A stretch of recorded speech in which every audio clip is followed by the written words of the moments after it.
That's on me then. I don't know why. I don't know why I put 6:30, but it's entirely Mo's fault this time. Yeah, That's really crazy. likes Bret. Here we go.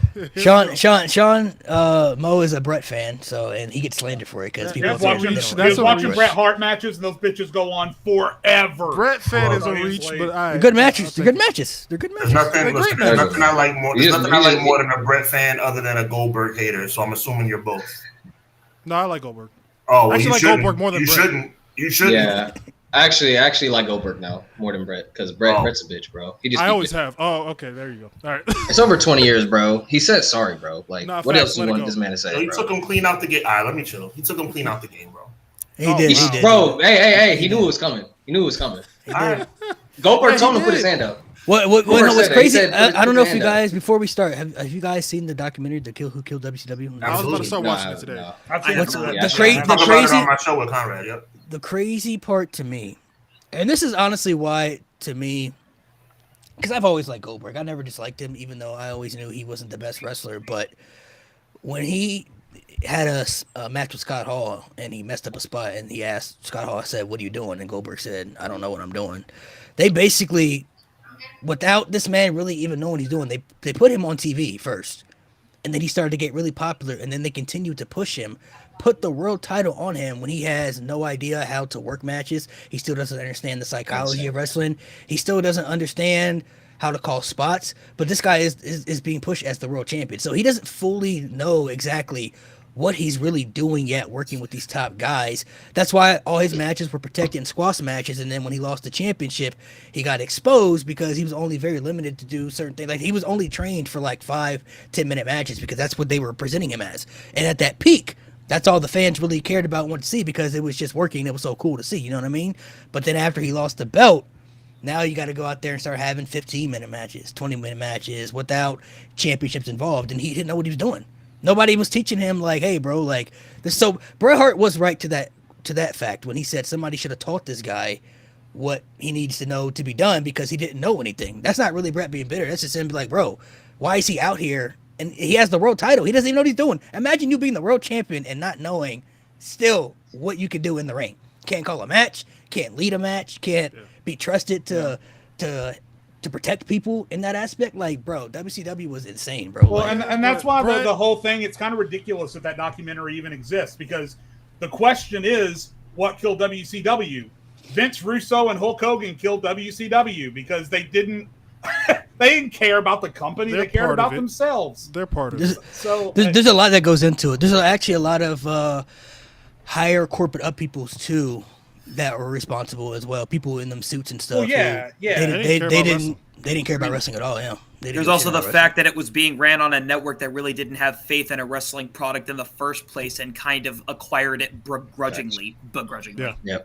Yep. Well, Bret needed to be more mad at whoever cleared him to wrestle after the Goldberg incident. Because he wrestled a few more matches after that. So, yeah. I mean, I think by the time that happened, that place was just a mess. I'm probably the biggest Bret Hart fan on this panel. That being said, if Draws could forgive D'Lo, Bret can forgive Goldberg. Dead ass. That's what I'm saying. Yeah. Bret is a very bitter individual, but maybe he just holds grudges. That may just be who he is. He may just be a grudge holder. I mean, he was spiteful with Vince. He was spiteful with Shawn.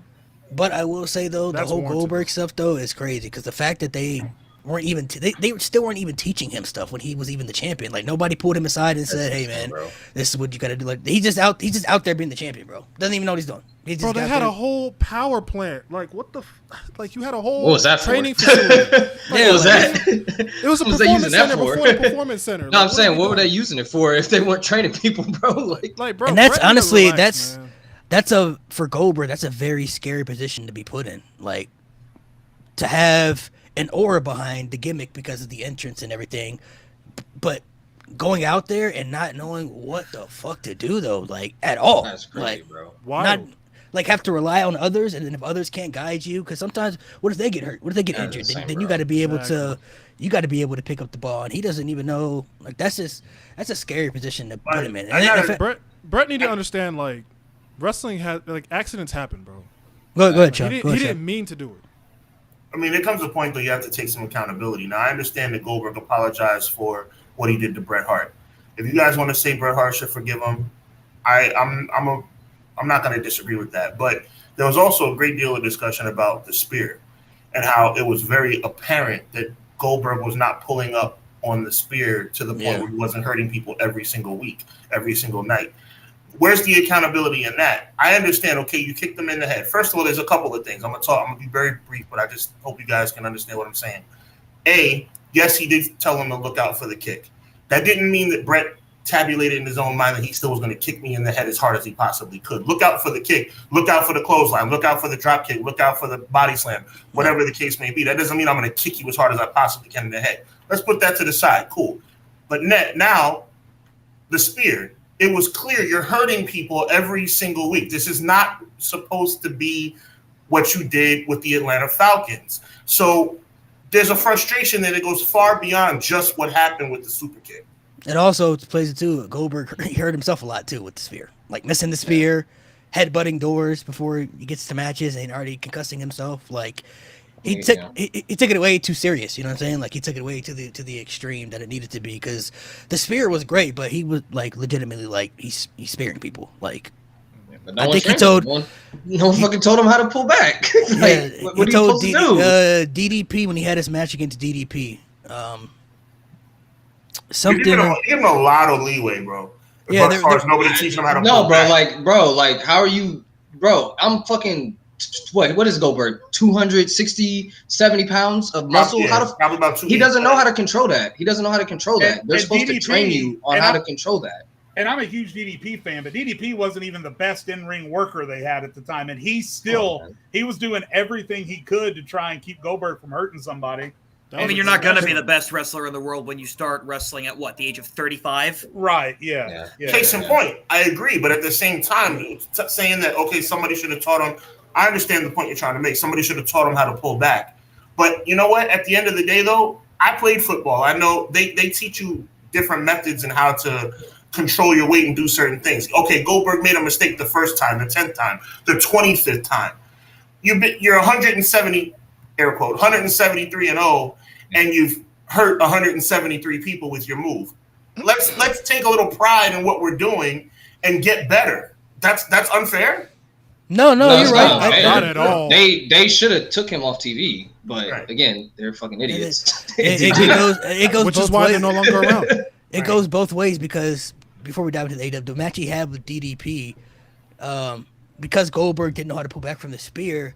He was supposed to miss the spear, did the leapfrog and everything, and he told DDP, "You better fucking jump, because I'm coming full force when I go for the spear. So if you get hit, you're gonna get hit. So he better jump." So DDP, bro, he said he like by a hair missed it. But then Goldberg ended up riding blue jeans in a match. But then Goldberg ended up hurting himself because when he hit the ring post, he hurt his shoulder. So because he's going full speed, so he didn't know how to. Yeah. It goes both ways. You can't put a guy on TV, especially when they don't. I mean, maybe you could put people on TV when they're maybe not knowing what they're like. Maxine Dupree's still learning and stuff, but they're not going to put the title. They're not going to put the title on her. Right. You know what I'm saying? Like, they're not gonna, and she's also not freaking 165 pounds. Trying to steal somebody. Yeah. She's not going to win the championship, but like he won the title, and that was all Hulk Hogan's idea too. Hulk Hogan was like, I'm putting Goldberg over. Of course it was. In the Georgia Dome. Of course it was. The one time he put somebody over. That was all his idea. He's selfish. The one time he's not. He wanted to make money with Goldberg. He said, "I'm gonna make a lot of money with this guy. I'm gonna put him over in the Georgia Dome." That was he had that creative control. So he told Bischoff, "That's what we're doing," and that's what they did. He still doesn't know what he's doing though. Like he doesn't. We could and maybe we should dedicate a whole episode to what killed WCW because there's a lot more to say than even what was discussed on that. Hey, give me some time. I have the book called Nitro by Guy Evans that goes into that detail. Give me some time. I can read through that. I can have a perspective on it. Yeah. Actually. Yeah. There's a lot to go into it, man. But we're here to talk AEW today for you guys. So we're talking to strictly AEW for the people in the chat. I know we mainly do like WWE content stuff.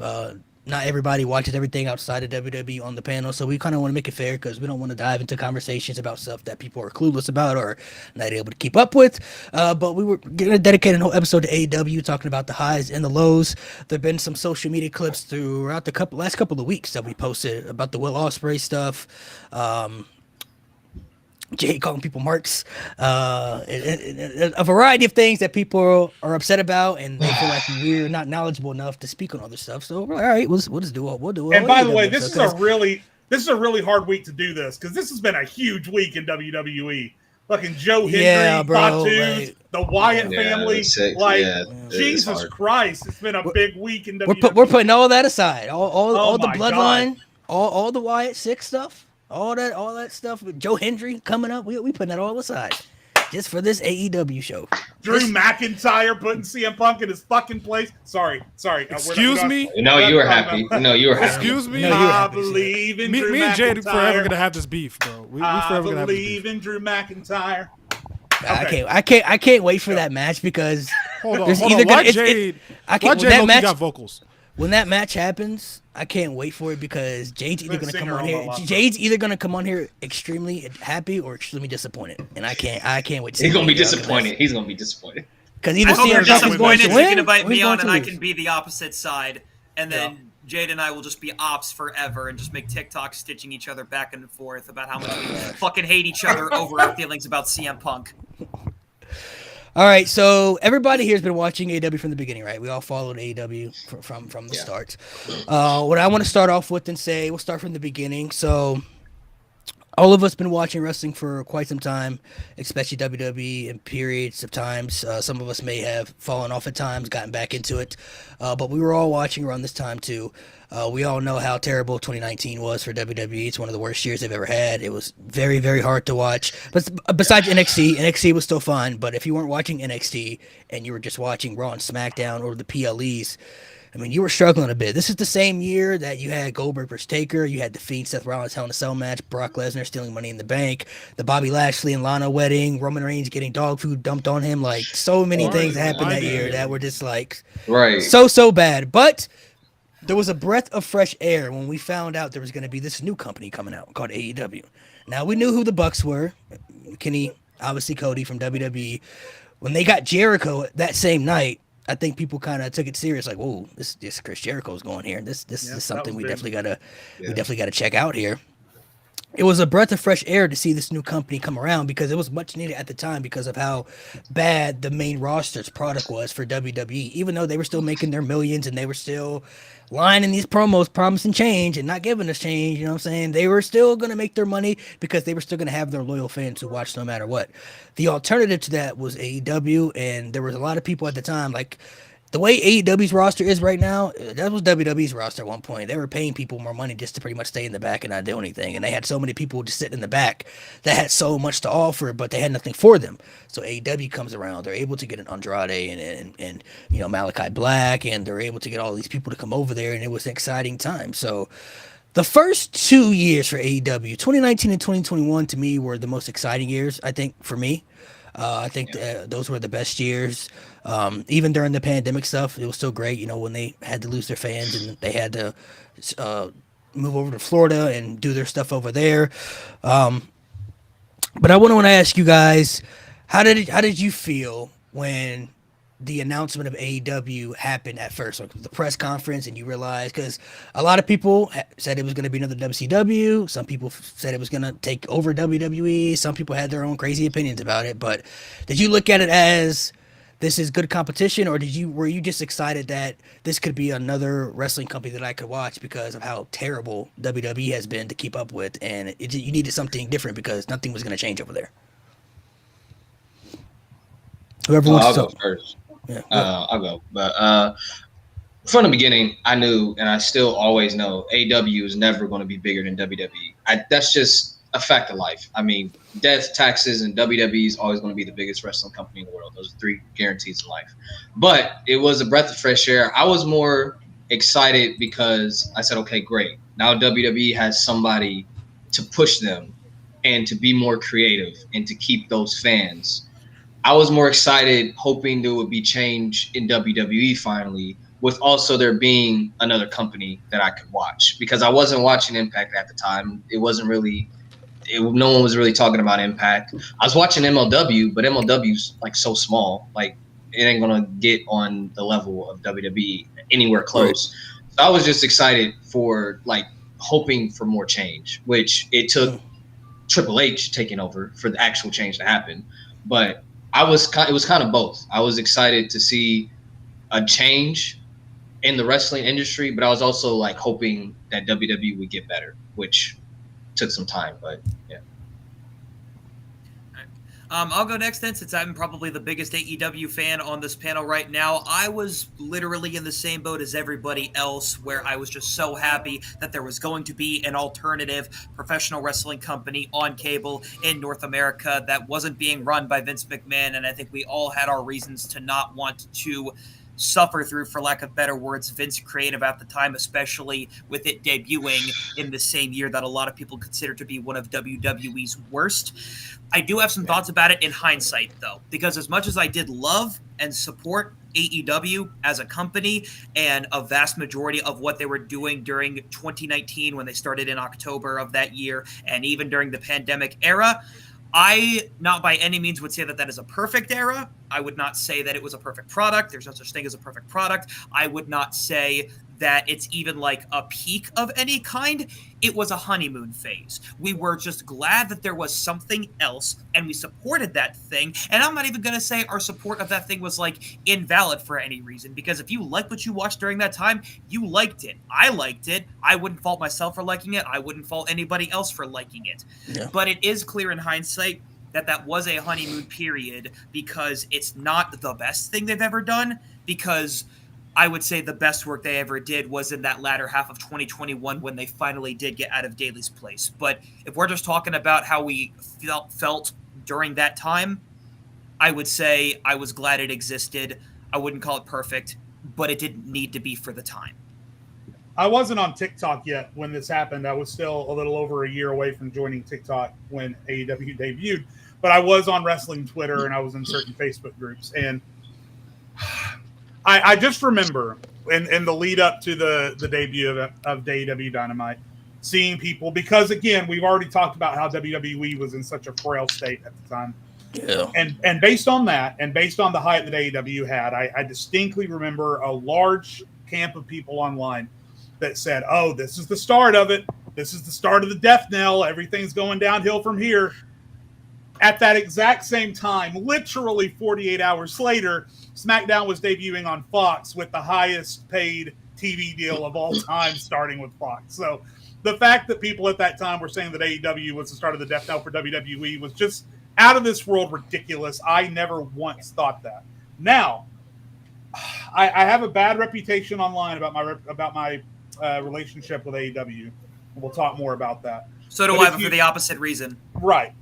If you go to my Facebook page, though, and you search down to October 2nd, 2019, you will see that even though I didn't have cable at the time, I specifically signed up for like an online 30-day membership of a streaming service just so I could watch AEW, because I was so excited about the prospect of there being real competition, because there hadn't been a genuine alternative to WWE since Dixie Carter started showing up on TNA television. So I was very excited. Even after the first episode, I remember talking to my buddies and I was like, man, this is so cool. This is so edgy. The wrestling is great. And so, yeah, at the time, while I never personally thought it was going to come anywhere close to touching WWE, like Nate said, I really distinctly thought, based on what I was seeing at the time, that AEW was going to be a genuine alternative for a long time, because they had the backing, they had the know-how with the Bucks and Omega and Cody and everybody being at the top of it. They had what I thought was good leadership, but again, we'll get into more of that later with Chris Jericho at the top down. So yeah, at the time, I genuinely thought AEW was going to be a long-term positive thing in the wrestling community, and that it was going to be a viable solution to WWE. I did. I would say for me, the most important thing about AEW is competition. Most of the panels talked about that already. So when AEW came to fruition, obviously as a wrestling fan, it was something I was excited about. WWE, like we all mentioned earlier, was having a really rough year, and AEW was that breath of fresh air we were all looking for. I have said and will continue to say that Chris Jericho is and always will be the biggest acquisition in AEW history, because of him being so rich in his WCW and WWE lineage. Obviously, there's been superstars that have come over since then. I consider Will Ospreay to be the best wrestler on the planet right now. But Chris Jericho's contribution just by signing gave validity and gave merit to AEW.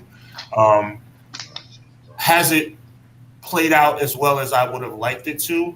No. But I still think AEW, for lack of better verbiage, is best for business because WWE as its own entity all by itself does not breed good results. It never has. It's never bred good results when there's been zero competition outside of WrestleMania season. So, for that reason, I hope AEW continues to march on. They've fallen on some hard times after some good times. The attendance is down. I'm sure we'll talk about that.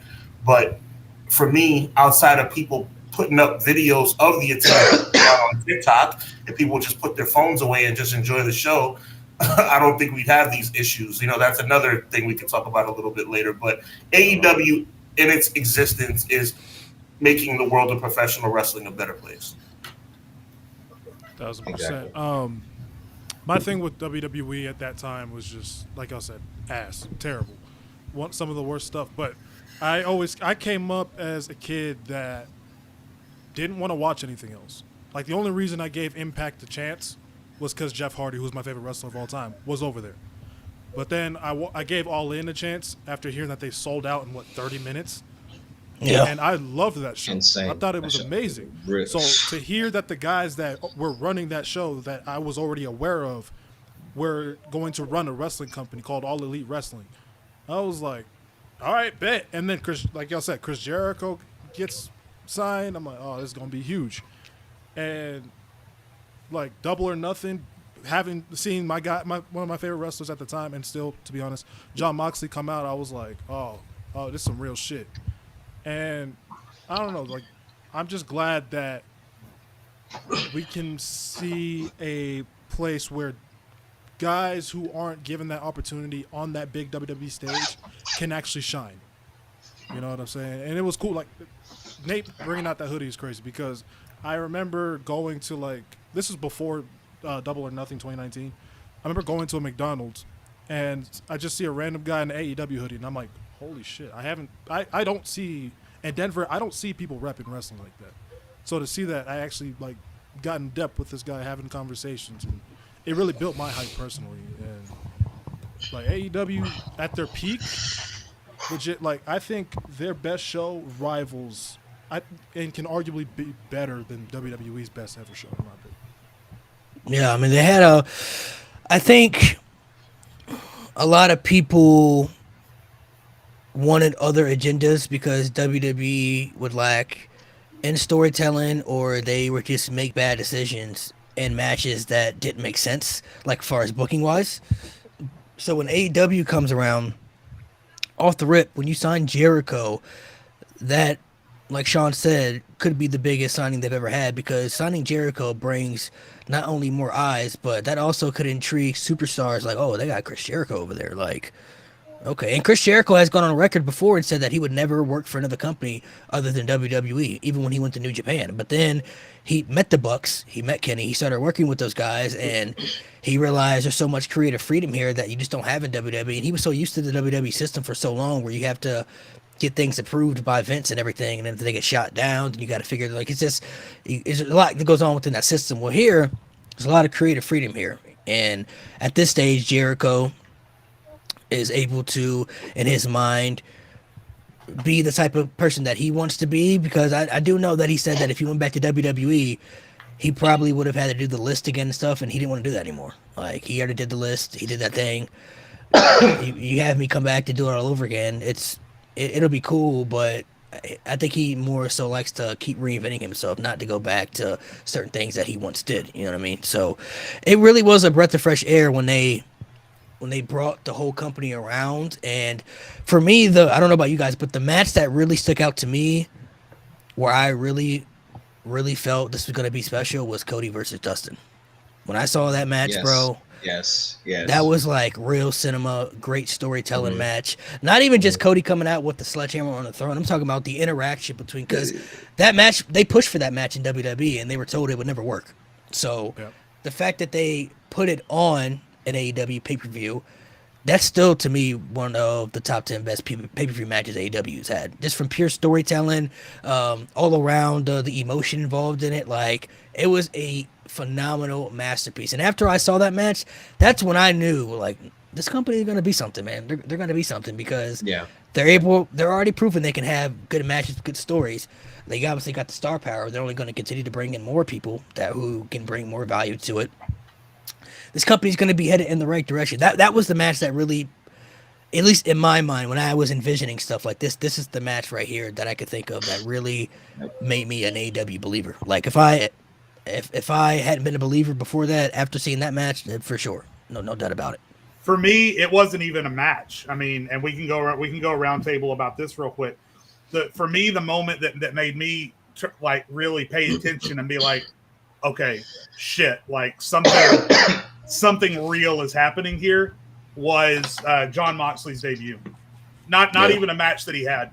But when Jericho was shit talking the crowd, and then that crowd goes completely ballistic, and then at the time who we knew as Dean Ambrose just fucking struts down to the ring and stares at him. Oh my God. That was the moment that I was like, okay, now that Moxley is there, shit's about to start going down. Because Jericho, I even at that time, I was kind of the belief that, Jericho was slightly over the hill. So I understood the need for Jericho, and his name being there was big. Completely disagree with putting the world title on him first. I guess we'll get to that later. I don't know. We'll see how the conversation goes. I did not agree at the time with him being the first world champion. But all of that notwithstanding, that first big defection of Jon Moxley, Dean Ambrose to AEW, and his very first night, he's standing there in the ring with Jericho and with Omega, and ribbons and streamers are being thrown in. And in my opinion, even to this day, Jon Moxley is the greatest AEW wrestler they've ever had, bar none. And if he keeps doing what he's doing now, because I think he's still in his prime, I think he could build a career in AEW that if you start having kind of inter-promotional conversations about the greatest wrestlers of all time, Jon Moxley gets a couple more world titles and has a couple more bangers, Jon Moxley's going to be up there. And so it's easy to look at guys like Andrade or Keith Lee who have gone to AEW and stalled out, which is a big problem.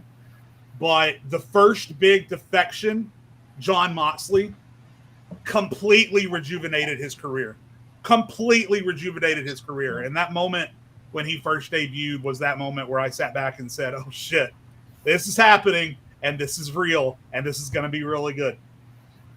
Because I remember the convo around that time being like with Mox, oh, this is a work. And then he shows up. And it blows the roof off the place. Insane. Absolutely insane.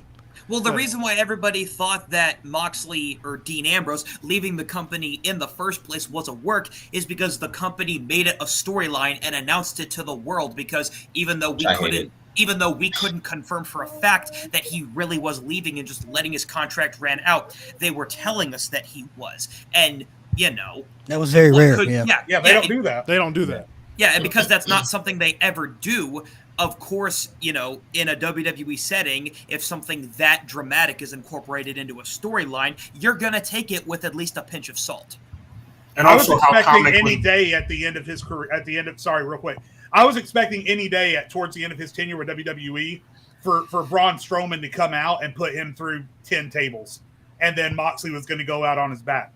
That's exactly what I thought was going to happen. And then when he didn't and he got his big goodbye, even I was like, maybe. But like I said, he didn't really get a goodbye, though, because he didn't get power slammed by Braun Strowman through 10 tables like they had Nia Jax do to Lana, but they did have him get Claymore after Claymore after Claymore week after week by Drew McIntyre, and they gave him his last match in a untelevised Shield reunion in Madison Square Garden. It was on the network, but they paid like $500. That's so grimy. That's crazy. That's so grimy. And they kept him off WrestleMania that year too. So and then I remember them posting on Instagram like the Ambrose Asylum closed. I ain't gonna lie, I kind of a tear ran down my face. I was like, damn, because Dean Ambrose is one of my favorites, but Go ahead, They Sean. did not use him to his potential. What were you going to say, Sean? I was just going to say how comically poor he was booked on his way out. The reason why I thought that it was, I know there was a lot of people. I know Mo mentioned it, talked about how it was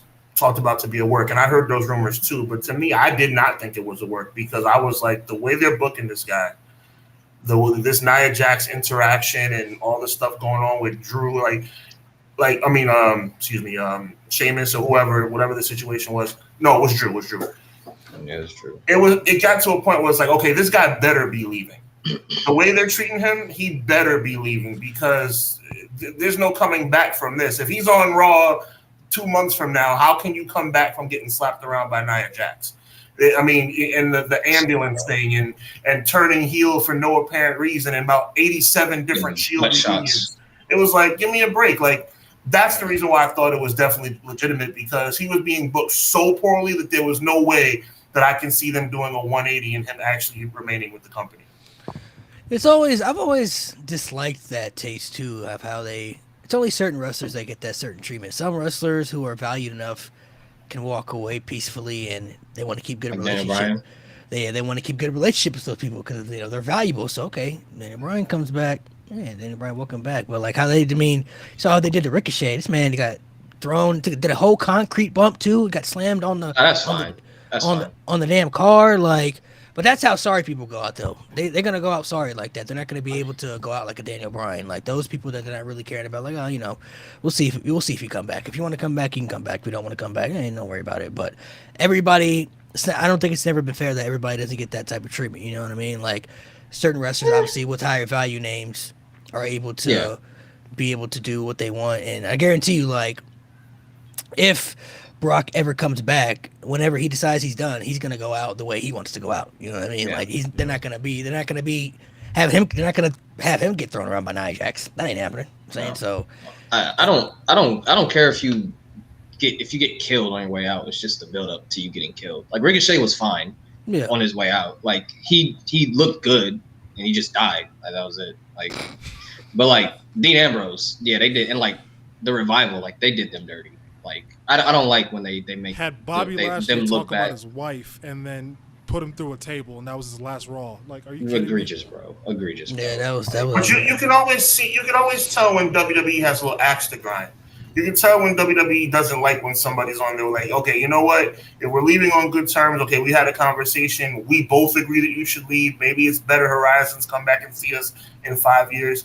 But if somebody wants to leave on their own cognizance and like Dean Ambrose is telling the world, through his like afterwards he obviously spoke on it, but I'm talking about like in his actions, like you can see in his facial expressions, like what I'm doing on this show absolutely sucks. WWE, and especially the person that used to have running the show, very petty. Very petty. So you know what? On your way out the door, we're going to humiliate you on your way out the door. And we're going to make you regret showing the world that you don't want to be here. Now, fans like who are educated and have a little bit of understanding about the product, understanding about good wrestling talent, who respect Jon Moxley, are going to take that with a grain of salt and say, you know what? They did him dirty. That's just WWE being petty. I agree that Ricochet was not sent on his way in a terrible way. But I do have to say this, and I'll pose it in the form of a question. I understand the old school adage of you lose on your way out, if it's a match, that is. I don't necessarily agree that you have to get beaten up on your way out. Is that just me? Well, so what I was wanting to say real quick is, regardless of your answer to that question, I will just say I would rather go out on a stretcher after taking a concrete bump and power slam through a car than be a part of a list of 20 wrestlers that are announced as future endeavored on WWE.com. Because, I mean, there's two ways you can go out of WWE. Either you go out on a stretcher or you go out on a list. And I'd much rather go out on a stretcher than go out on a list, because at least you're like, we all remember when Drew McIntyre got released 10 years ago, and it was a single line on WWE.com. Drew McIntyre has been released by WWE. We wish him well in his future endeavors. And no one, that's not, I'd like to think that Drew McIntyre, when he was rebuilding, right, and when he was recharging, I'd like to think he had just a 6-foot poster of that on his wall. Yeah. Because they didn't even have the common courtesy to send him out on his back. They future endeavored him in a 2-sentence post on WWE.com. So if I'm Ricochet I think I'd rather go out getting power slammed through a car than being listed on the website. Real quick, Malik, one of your followers put up an amazing comment about Edge. That's the send-off of all send-offs. Yeah. That was if you want to draw up how to get sent off, that's a send-off. But they have, well, Vince wasn't in charge at the time either, but that's just the respect level for Edge and what he's done. You know what I'm saying? I mean, he literally broke his neck for the WWE, bro. Like, he lost his career. Lost his career because of WWE. So, certain people like that will get their respect and send-offs. You know what I'm saying? Like, there's a reason at the end of Undertaker's career, he kept coming back because he wasn't ready to walk away. But Vince, Vince was like, bro, are you ready yet? Like, if you go back and look at those Dark Side of the Ring documentaries that they were doing with Undertaker, they had a little thing where Taker was telling Vince that he thinks he's done, and Vince basically is telling Taker, it's up to you, bro. I'm not going to tell you when to walk away. He's giving him the courtesy to let him leave on his own terms. But that's the Undertaker, though. Undertaker don't have that less value like some of these other people that, you know what I mean, can't do that. So I would just much rather go out in a match, bro. Like, Ricochet getting beat up the way he did, that was cool. No problem with that either. But like, they brought Breaker look like a monster. Yeah. But I feel like he could have just beat Braun, could have just beat him, and then he could have just did what he did like Devon Wagner on NXT or something like that. You know what I mean? And then Ricochet was gone. Jeez. Like, all right, bro, relax. Crush his skull. PG, you know PG, I mean? Like something, PG, bro. Relax. Something that makes him look strong. You know what I mean? So going out on your show already like bought, bro. He don't need no more. Can I also just say I loved how John Moxley handled his interviews right after all of that. One of my favorite quotes from him, I think it was Starrcade, I don't remember. He was doing a panel, basically. He was up on stage doing an interview, and he was telling the story, and you've all seen it. But anyway, he ended it with, he said he went and talked to Vince, and Vince said, no, this is what we're going to do. And he said, I told myself, really? You're going to make me walk away from all this money. You're going to make me quit. You're going to make me walk away. All right, fine. That's what you're going to do. I'm out of here. I love how he phrased that, because ultimately he's right. WWE didn't give him a choice. And as we bring it back to the original point of the conversation, at that time, because of the state WWE was in, to see someone like a John Moxley, who 99% of wrestling fans believed deserved so much better than what he was getting in WWE post WWE Championship run. Seeing people like that pop up and being able to recover their careers like that, it was a big deal. And John, again, has become the face of the company. There's I think Lewis is the one who brought this up. One of the main reasons that Mox decided to re-sign with AEW, it's not because maybe he don't want to go back to WWE, but AEW is fulfilling all his obligations that he wants right now in wrestling. He can do other things outside of AEW in Japan and all this stuff. He has the creative control freedom. He's probably also helps and produces stuff backstage to help others, you know what I mean? Like, he's in a position where he's comfortable and he's happy with what AEW has presented him. Not only to mention, he can still make good money over there too if he was making in WWE. So what AEW has offered and gave him works for him, and that's what he's looking for. Yeah, and that's the thing that I think is lost on a lot of fans, especially the types of fans who were like never going to be charitable towards AEW in the first place, which is that not everybody is going there because they want to be the world champion. Obviously, your John Moxleys of the world are going to be world champions because Moxley had more stock than any ex-WWE person that could have signed at that time. But a lot of times it really is because they get fulfillment from working in the business in a way that WWE couldn't give them. That doesn't always mean they're gonna get mega pushes. If they want that, cool. If they get that, and on top of them wanting it, also cool. If they don't want that, if they just want to be able to have certain type of matches and be able to have certain creative ideas that just the WWE setting was not going to give them, and that's what they want, I don't then care what anybody else has to say about what that person should or should not be doing, because they're not the one in that position to tell them, hey, you should be wanting this, because it's not their place to say. Yeah, and to be fair, even as much as AEW has to improve on nowadays, which I still want to get into later, that kind of stuff is still happening now, because you look at Swerve. That guy was headed towards nothing more than a Shelton Benjamin type career in WWE. That's all he was ever going to be, was a mid-card champion, maybe multiple time, maybe IC champion if he's lucky, right? If WWE had held on to him. That was the path. And then he goes to AEW and shows he's given this opportunity to show all this charisma that he was just, for some reason, even in NXT, really never given the opportunity to show off. And so, there's a lot of guys that go to AEW and it doesn't work out. But at the same time, 5 years later, you still have someone like Swerve who is released from what was only ever going to be a mid-card history in WWE and becomes one of the top wrestlers in the world now. So there's a thing in wrestling, and this goes back to the Rock stuff, and I'll explain why. Some fans feel like when you're a pro wrestler, that's number one, that's all you can be, and you only have to work for one company. Remember when The Rock kind of made it clear that he was going to be stepping away and going to Hollywood? He was getting booed in matches. Like people had felt that he had turned. How dare you turn your back on us? How dare you walk away from the almighty WWE to go make movies and fail? Like why would you go there? Then he goes over there, has a tremendous amount of success, was able to bring the success that he had from Hollywood back to the WWE to help them out when it comes to the highest. When WrestleMania still had pay-per-views, WrestleMania 28, Rock vs. Cena is the highest bought pay-per-view in WrestleMania history.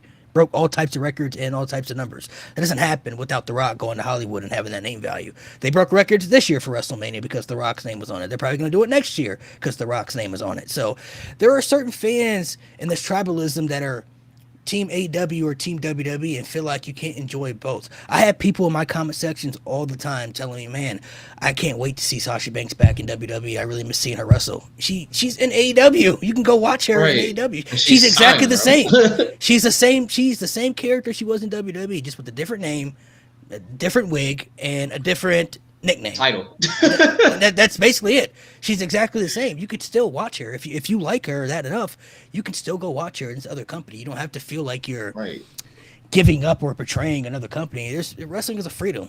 People who wrestle, they can sign and do whatever they want with their lives because it's their lives, and the fans can watch whatever they want because they have the right to. That's what makes wrestling so fun. You don't have to be dedicated just to one brand. You can watch plenty of other things that you like. Some people may like certain things, others don't, and that's totally cool. And if you're just strictly watching one brand, because most of us growing up were like that, I was just WWE until Kurt Angle went to TNA. Once Kurt Angle went to TNA, that's when I took TNA seriously, because before that, my uncle was the one who got me into WWE, and he was telling me about TNA for a while, but I'm like, I ain't watching that crap. I don't want to watch no TNA, bro. But then when he told me Kurt Angle was on there, that's my guy. So I'm like, all right, yeah, I got to see what's going on over here then, man. Kurt Angle's there. So then I started watching. I'm like, bro, this is great. Why did I not start watching this? Like, this is great stuff to watch. The Ultimate X stuff and like the Feast or Fire, like they had a little different spice to it, you know what I mean? So it's okay to like other things and support other companies, support wrestlers wherever they go. It doesn't mean that they'll never come back to your favorite companies, because I'm sure some people want to see Sasha Banks come back someday, and I'm sure she will whenever the time is right for her. Just at this stage right now, she feels like going to AEW is best for her, and that's what the decision that she made. So, not to mention they paying her a lot of money. So, I mean, it all really goes down to, and I never really liked that concept of superstars getting critiqued because they either left to do other things they wanted to do, or going somewhere else that they didn't want them to go because they don't like that company. Yeah, it's like, bro, like, yes, I mean, I don't care for all the slander.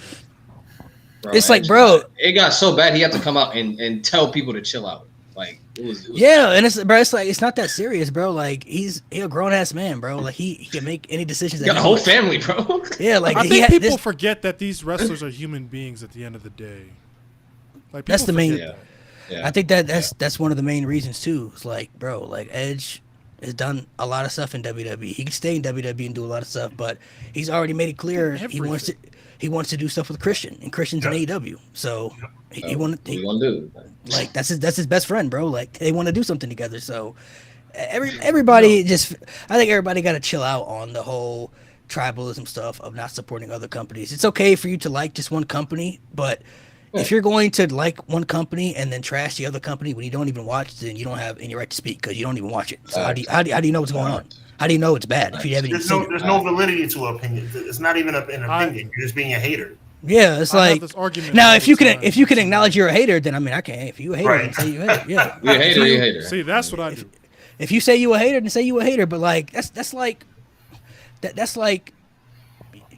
that's like, you know, if somebody on here was going to say something bad about a movie, and they're like, "Oh, you didn't like that movie?" Or it's like, "Why not?" Well, I've never seen the movie. Well, how you know it's bad then? You ain't watched How it. you know it's bad? You never watched it, bro. Well, I got a bad feeling about it. I mean, I saw the trailer, bro. Watch the movie, man. Watch the movie, and then you could say whether it's good or not. It's like any match, any pro. We've all been accused of it. There have been many times when we had a match on paper that we thought, this is gonna be terrible. This is gonna be ass, and then that match turned out to be good. And you had to come on here and say, "Man, hey, man, I was wrong. I didn't think the match. I didn't think that match was gonna be good." There's a lot of matches we thought was gonna be good. And had to come on here and say, "Bro, that match sucked. It's terrible." Disappointed me.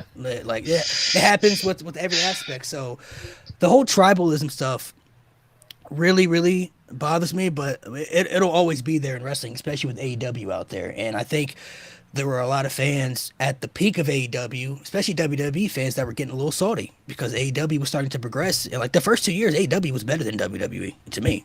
They were progressing and doing a lot of things better. The shows were sold out. I went to a couple of shows, bro. The atmosphere was fun. The shows were sold out. It was like a cool environment to be in, bro. Like it was just the energy was just cool. It was different, you know what I mean? And it brought something different to the table. So I feel like when you're heading into that 2019, 2020, 2021 is really like when AEW really was like stamping a lot of stuff. And I think it started with that AEW All Out show in 2021 in Chicago, because the matches they had, the Lucha Bros, Young Bucks, oh my gosh. I mean, the matches they had, and then that ending when you had Adam Cole and then Bryan Danielson come out in the end. I mean, we already heard about Bryan Danielson, but Adam Cole to show up too, when you had that ending all in once, that honestly shook a lot. That shook the world to its core, because a lot of us, I think, when the show ended, sat back and said, "This shit is really like AEW is deep in the bag right now, bro." And like, I want to say trouble.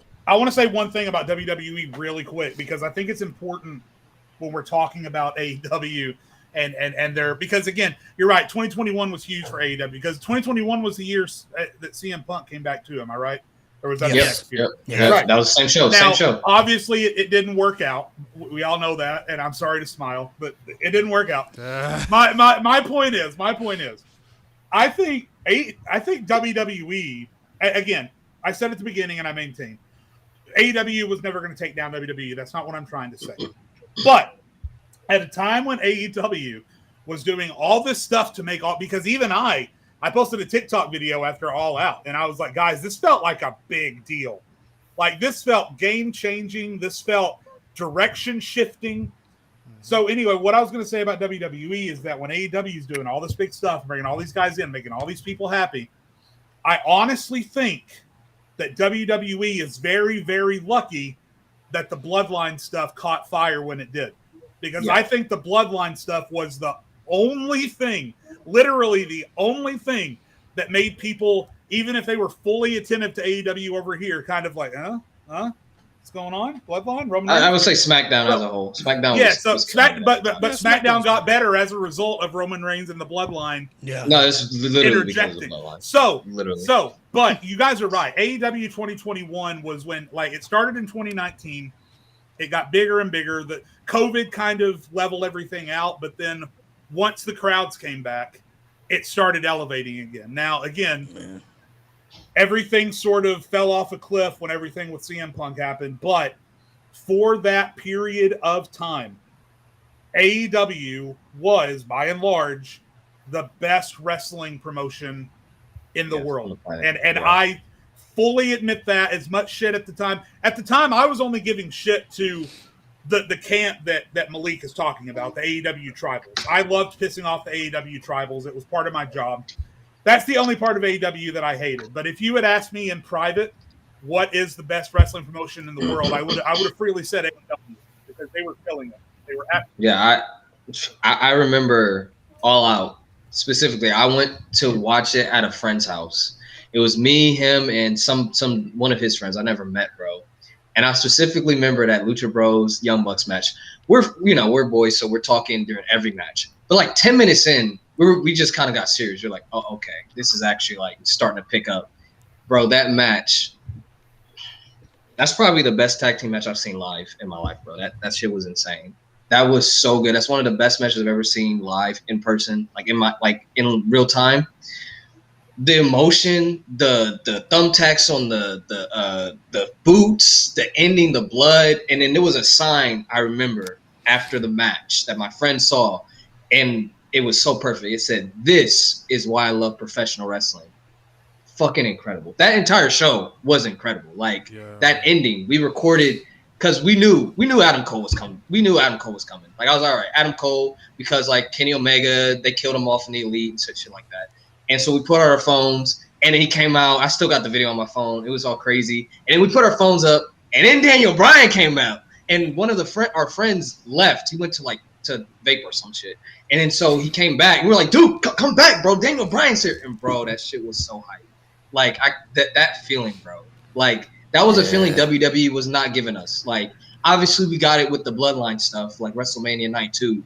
But we weren't getting that feeling with WWE. Like only NXT was giving us that feeling. But even still with NXT, everything was kind of in place already. So like the only thing you could really get in NXT was just cathartic moments because of the stories they've been telling, which is great.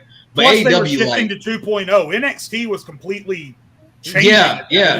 At that point, you're right. Anymore. Yeah. So that period of NXT was over anyway. So and Adam Cole, like you weren't getting that. Like you got two free agents, like two massive free agents at the time, and that was an insane night. Like I remember my friend driving me back. We were just like, bro, that shit is crazy. That's a top 10 pay-per-view I've ever seen in my life, bro. It's so crazy. I think it's way higher than that. Personally, I said it at the time, and I still feel this now. That show is right up there with WrestleMania X7 to me. That is on X7, the same fucking tier. And I give high praise to X7, so that's saying a lot. That's their WrestleMania X7 for sure. Like, 100%. It's on tier. And this was also a very important factor, too, and everybody else can jump in here, too. That was one of the main bad parts about WWE, because they were losing people like Bryan Danielson, people like Adam Cole, who were wanting to leave and let their contracts expire because they didn't trust the process on the they didn't trust the main roster process. They didn't trust that they were going to be in good spots. They didn't trust they were going to be utilized. They were afraid they were going to be called up and be changed like Keith Lee, like Karrion Kross, and then get destroyed in the end. So they were smart enough to see what's going on over here. At the peak of it at the time, well, let's go over here. We can still make a lot of money. We don't have to travel as much either. Less travel. And another thing that makes AEW stand out, unlike WWE, is that they take care of all the commissions. They pay for hotels, they pay for flights, they pay for cars, they pay for all that stuff. So you don't have to spend your own money on that stuff. You saving money, right? It's a bribe that they're smart about to help you come in. And this was at the time at the peak. And this was also at the time when I think a lot of us wanted people to go to AEW as well. Like, I want that guy to go over there. I want Adam Cole to go to AEW because, he could be cool in WWE, but in 2 weeks he went going from Adam Cole to Copeland, assassinator or something. Like, he ain't going to be the same guy. So he'll be Keith Lee's manager. Keith Lee's manager. I remember that. He's going to have a different name. He got to cut his hair. He's going to shave off his beard. He's going to have a completely different aspect to him that isn't going to make him stand out and be who he is. And that was one of the main issues WWE always had, calling up them NXT people, is that they were always changing them when they didn't need to be changed. And a lot of those people who were down there, they saw that, okay, they're getting changed and reinvented on the main roster because Vince doesn't watch NXT, so he doesn't understand how big and popular these people are, so he doesn't get it. Now we got a chance to go over here, still be who we are with our momentum, and still be able to put on great matches, tell great stories, make a lot of money, and be with our friends. It's an easy deal to take right there for any wrestler. Yo, I said it then, and I'll say it again. That double debut by Cole and Bryan, literally, to me, is one of the greatest. I'm saying it. That's how I feel. One of the greatest singular moments in professional wrestling. Period. I think that night sent shockwaves because the Cole debut would have been enough to have met your objective for the right. That would have met your objective for the evening, for the night. But when you catch your breath and realize, oh well, look, I guess Adam Cole's joining the Elite. Cool. Then all of a sudden Daniel Bryan comes out. That was bar none one of the greatest moments I've ever seen. Like, that changed everything for me. Like, I liked AEW, but I was dialed in when that happened. I was like, okay, these guys are not playing, clearly. And they haven't been playing since that, like, on pay-per-views. No, they could. AEW comes to play for pay-per-views. For the most part, yeah. They've had a couple stinkers, but for the most part. If that was that night, if there was one night that Tony Khan went to a press conference and talked all the shit he wanted, it would have been that night, bro. Oh yeah. There could have been nothing you could have told me him, bro. He could have came in there with picture of Kobe with the 5 chips just hugging yeah, him? He could have came in there with the chef hat, with the filet mignon right there, ready to cook. He could have had the cigar. He could have been flexing that night, and nobody would have been mad at it because he literally just put on one of the best professional wrestling shows in history. Had 2 elite debuts all in that one, like that. Honestly, that and one of the biggest returns ever. CM Punk, like his first match back in like 7 years. Like that was what kept me, because I was very I was following it the whole way through. I don't see honestly. But that was I really don't see how, if you were watching wrestling at that time, whether you liked CM Punk or loved CM Punk, at that time when you found out CM Punk came back to wrestling and he went to AEW, I don't see how you couldn't look at AEW and be like, no, this company's serious. I don't see how you could have looked at that company and said this company was a joke at that point. They were able to bring back CM Punk to wrestling. There are many people who thought he would never come back.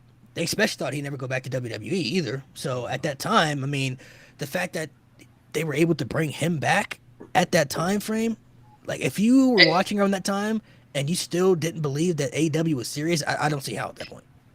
And I want to say something. If you are a CM Punk fan, but you hate AEW and you want AEW to fan, you're a fucking idiot. If it wasn't for AEW, CM Punk would have never came back to WWE. He would have never came back because AEW gave him that taste of wrestling, and he's like, "Oh shit, I actually he got that feeling again." And then he realized how efficient the WWE system was when he realized, "Oh, this is what they're doing over here. I don't like the way they run stuff over here." And then obviously Triple H being in charge and not Vince McMahon helped a lot. But that if it wasn't for AEW, CM Punk would not have been back to WWE. Like you don't get Survivor Series 2023. So if you love CM Punk but you want AEW to fail, you're an idiot.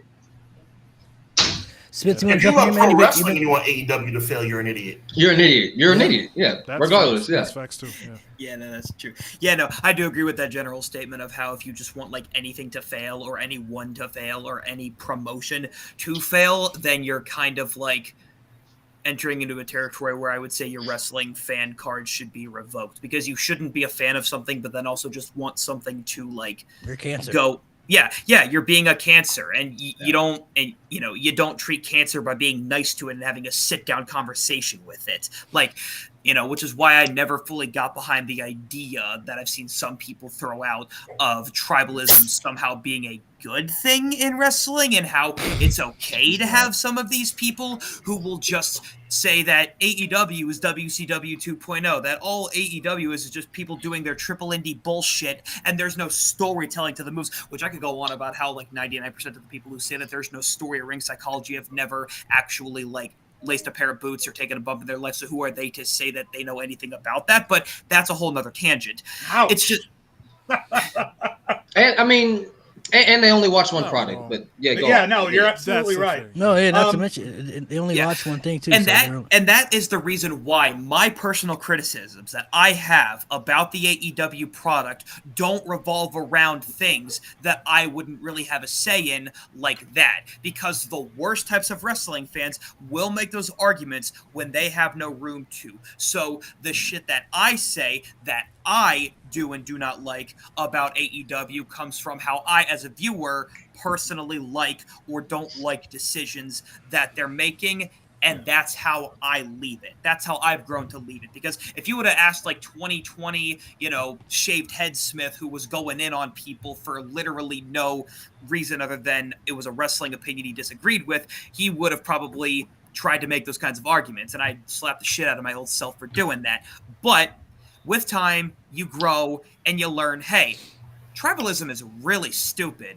Let's just decide what we do and don't like. I think also a lot of fans also get shocked when they find out that other wrestlers watch other promotions or they have friends over there, other promotions they're cool with. Like, what do you think, bro? Like, you think they're not watching the product? Like, you don't think people in the Attitude Era were watching the product? You don't think people backstage watching WCW? People in WCW backstage watching the WWF? Of course they're watching. The click, bro. Bro. Like, come on. They're keeping up with the product, and they still have. They used to watch Raw. Yeah, and people still have friends over there. Like, just because they're not working with that company doesn't mean that they're gonna disown them. Like, oh, you're not my friend anymore. Like, you're a traitor. Like, people think wrestling companies are planets, bro. Like, no, No, it's all one industry. It's organic. Bro. Come on. I feel like I need to jump in on Smith's point of people who want AEW to fail, because I feel like this is the common misconception I've always gotten on my social media accounts. Time to bring out the do-rag. Even though it's here, it's here in spirit. Put it on it. Just put it on the hat, Jay. Just put it on the hat for us. I feel like if you go back, I hate it here. If you go back and you, there you go, Mo. That's great. If you go back and you watch any video that, if you search infamous opinionist AEW on TikTok, you will not see one video where I have ever said I want AEW to fail. You will not see one video where I have ever called it WCW Light or WCW 2.0. Never said that. Now, what I have said and what I have been consistent about for the past 3.5 years on social media and the past year and a half with these gentlemen on this podcast and the previous podcast, it's not that I don't believe in the concept of AEW. It's not that I don't believe in their talent. I have zero belief in Tony middle name Khan. I don't even know his middle name. Aloysius. I'm actually kind of curious. Archimedes, bro. Archimedes, bro. Tony Khan reminds me of that classic sitcom trope where there's like a 6th grade student and there's like a kid parent job exchange, and this 12-year-old becomes the principal of his high school for a week. That's kind of what this reminds me of. The longest week of my entire life that Tony Khan has been the principal of the AEW high school, and I hate it. Now, at first, it wasn't really noticeable because the talent on the screen and the flash and the Moxley of it all and the Daniel Bryan of it all and everything we just talked about and the great pay-per-views and the great matches and the tremendous alternative and the great crowds, we didn't really notice it. But then the curtain started to get peeled back. And Tony Khan has now proven, without a shadow of a doubt, in my opinion, he doesn't know how to manage talent. He is way too easily influenced by those around him. He does not know how to take charge. And I don't think any of the wrestlers in AEW, now maybe they like him, maybe they'd invite him to the cookout. I don't think hell no, absolutely not. Hell no. Okay, hell fair no. enough. I like how this bottom row. Okay, He going to the brunch, bro. He had the brunch, man. He had the brunch. My The point brunch is crazy. The CM Punk debacle. with your moms. As much as I dislike CM Punk, that was at least 50-50 on Tony Khan. He did not handle that thing well at all. Yeah. He, instead of pulling his guys into a room and trying to fix it, what did he do? He created a third show that they didn't need so that he could separate CM Punk from the Bucks. And look how that turned out. And CM Punk didn't even want that show, right? Yeah, exactly. No, Right. literally, he went on record to say on the Ariel Helwani podcast that he wanted to be fired. He was like, Tony, just fire me after the brawl out at All Out happened in 2022. Because he recognized that clearly he was not wanted there, which is why someone like fucking Hangman Adam Page had to go ahead and make up the story about how he got Colt Cabana fired, even though he had nothing to do with him. But that's a whole nother tangent. What a clown that guy turned out to be. Yeah. All of these little things happened over time, and they ate away at him. And naturally, he had a right to feel that way about the way he was being treated. And he thought, you know what? Since this is the extremes that we went to, like a literal fight broke out, just fire me. And because that couldn't happen, that's what proved more than anything that the thing that we all knew, but we didn't have anything to point to and say, yes, this is how we can confirm it to be true, that Tony Khan is a boss first and a friend second. And it's because of that in spite of everything that I love about the AEW product, the common denominator for the things that make me feel embarrassed to be an AEW fan at times is Tony Khan. Absolutely. The moment that I gave Tony Khan the side eye was when he went on Twitter in 2021. I think this was New Year's Eve 2021. And he randomly threw a stray at Big Swole for no fucking reason. I remember that. I was just like, why? For what? What did she do to you? Because Yeah, bro, because you didn't utilize her right, bro. So it's her. I don't know what he said. It was some bull. That was the moment I was like, I remember that, bro. That pissed me off since that so day, much. I've always looked at That pissed me off so much. The main, I don't want to say. I don't want to say AEW is a lot like WCW where the inmates run the asylum, because I think Tony has control of that where he's the boss. It's just the main thing is that Tony Khan doesn't strike fear of a boss, though. You know what I mean? Like, no. When Vince was in charge, bro. Like, you ain't gotta like it. If you don't like it, you can leave. This is what we're doing, and that's the final. And people respected him enough to go like, all right, this is what Vince wants to do. This is what we got to do. I think Tony Khan is missing that now. Granted, I know that there were people who have spoke about Vince has that intimidation factor to him, so maybe it's just his presence and how he carries himself. Maybe Tony's just not that guy, but maybe he's just not that guy. But you have to let it be. Bro. You have to let it be known that you're the boss. Being a boss, you're gonna have to do things that you don't like and do like, but that's part of being a boss. But here's the thing, bro. Like, Tony Khan is, for all intents and purposes, he's a nerd. All right, and I'm a nerd too, so I'm not throwing that as an insult. But I think we can all agree that we've had managers who really physically aren't that intimidating, but you know not to do shit around them because you're like, all right, let me or a teacher like that, like, all right, let me not say this because they are my boss. There's that authority there. So you don't have to be you don't have to be swole. You don't have to bench press 300 pounds to intimidate somebody. You just have to know how to put your foot down, how to be a boss. And the problem all started, and maybe this is in a little bit of defense of Tony Khan, but the problem all starts with the reason that Vince McMahon carried the amount of respect that he had with the guys in his locker room is because his dad built that company. That was his. That company was his. That was handed down to him by his daddy, who built it from the ground up. Whereas, as opposed to what happened with AEW, and of course there's other things that go into it, but really, when you break it down to the bare minimum, the Bucks and Cody and Omega put this idea in a box and put it in Tony's lap and said, all we need is the money, Daddy. That's all we really need.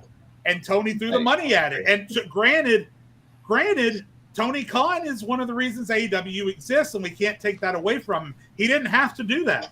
He didn't have to fund the idea. He didn't. Yeah. But it all comes back to earning it versus having it thrown in your lap. And AEW was thrown into Tony Khan's lap on a silver platter. And so I think there's that. I don't think he carry. Yeah, he doesn't carry that same respect that Vince McMahon. He's just a fan, man. He's a fan. There's another aspect to it, though. I think that we should dive into. We all agree that there's a lack of leadership when it comes to Tony Khan and his leadership methods, right? But I want to touch on the reason why. And I think, none of us are in the locker room, but we all have our opinions. Tony Khan feels so indebted to those who have come to work for him, that those who have come to AEW, the Adam Coles, the CM Punks, the whoever's. He feels so indebted. That Mo was talking about all the hugs for everybody. He really means that. Like, we're looking from the outside looking in, like, okay, you don't need to hug everybody, but he's so thankful. And I believe that about him. I don't know him personally, but I believe that every person that walks in that door that signs a contract with All Elite Wrestling, he's like, yo, thank you for being here. But there's the problem. As much as you can show thanks, and I can appreciate that. There's nothing wrong with being thankful and appreciative of the stars that are making your company relevant. But you can't hold on to that Thanksgiving so much to the point where if somebody does something wrong, you're not able to punish them. It's a never-ending honeymoon phase with his attitude towards somebody. The issue was, to break it down to it, and I'll say it, there were issues with CM Punk and the Elite, but he obviously really values and loves CM Punk. CM Punk is very valuable to the company. He doesn't want to fire him because that's bad for his business. But he also doesn't have the balls or the courage enough to make amends and fix it, because all CM Punk said on the Ariel Helwani show was like, bro, just go fix it. You're the boss, man. Go fix it, man. I have no issues over here. Get us in a room together and we'll talk about it. We'll hash it out. Go fix it. But every time Tony Khan would just kind of throw back at him like, hey, man, can you go do this? Can you go do this? Why do I have to be the guy to I'm the employee, man. I'm not the boss. You're supposed to be the boss. Right. You're supposed to be the guy to handle these type of things that happen in this company and then make it work out. And that's the issue that he lacks right there. And I think that's the moment CM Punk kind of really realized, like, And WWE may have did some bad things to me, but there was always an authority there, man. There was always and to your point, Malik, if you're not that guy, here's the key, because maybe he's not that guy. We all know he's probably not that guy. If you're not that guy, then hire somebody to be that guy. Be self-aware, exactly. Yeah. Be self-aware enough to look around and see that things are not the way that they should be. Look internally and say, well, if I have all of the talent, and if I have this ravenous fan base who wants this alternative product, and if I have all the money in the world, what's the problem? Maybe you need to look inward, because obviously you're looking outward and you're not seeing it. Right, I think that make a change from an operational standpoint, though. Make a change from an interior standpoint. I agree. Listen, the whole Christopher Daniels deal, like bring somebody real in here. Bring in a true deputy. Bring in a true director of security. Somebody that can be. You're not that guy. I get fired up about this because I think he's a nice human being. And it bothers me that this guy gets a bad rap. But it's justified that he's getting a bad rap because he doesn't have strong managerial skills. But if you don't got it, bring somebody in. You don't have to be that guy. Bring in a Scott D'Amore. Honestly, he could learn from his dad, bro. His dad owns a football team, bro. You don't think his dad has had to fire people many times or let people go or have authority figures within there? Like, hey, man, you're not working out here. You got to go. Hey, man, sorry, it's not going to work. It's not going to work out here. Like his dad owns a football team, so you think he would learn some management hard material? Because I'm sure his dad's had to fire people, let people go, had to and break some people's hearts. Sometimes people get let go out of contract. Cut players from the team. Yeah, that's all they got. You know what I'm saying? But like, hey, this is a business, bro. Like the business got to keep moving on. I think the hardest lesson that all of us have had to learn, whether you like the AEW product or not, just as a result of Tony Khan's existence as the president of AEW, it's that if Vince McMahon showed us what one end of the spectrum looks like, Tony Khan showed us what the opposite end of the spectrum looks like. Yeah. That's what always made WWE stand out differently all those years. You didn't have to like Vince. He made a lot of bad decisions, but at the end of the day, it was his company. He's gonna do whatever the fuck he wants because it's my company. If you don't like it, you can leave. It don't matter how big of a star you are. Look at all the stars that have Stone Cold walked out at one point, and he screwed Bret Hart at his peak, like purposely. Like you're out of here. The man that was loyal to him for 14 years. You're gone, bro. You're out of here, bro. But the thing with Vince, though, he always knew, I can get rid of you. I can find somebody else. I'll rebuild somebody else and make them. And he always did. You are. And he always found somebody else. And then Brock Lesnar walked out. He want to say, all right, well, we got John Cena. We got Batista. It's cool. We'll find somebody else. Tony Khan needs, like I said, like Sean said, if it's not him, you got to find somebody for that. You have to find somebody who it can be respectful and nice in the working environment, but also that I don't care attitude. Like, this is what's going to happen, or we're going to find somebody else to do it for you if you don't want to do it, or you're gone. You got two options. Either do it or you're out of here. There's people in chat calling this out, and I want to make sure we speak it into existence on the show. Nobody is saying that Tony Khan doesn't know what he's doing 100%, because, I mean, you can't deny that it's been under his watch that guys like MJF have become stars. Swerve Strickland is becoming a star. He's actively trying to make Jungle Boy a star.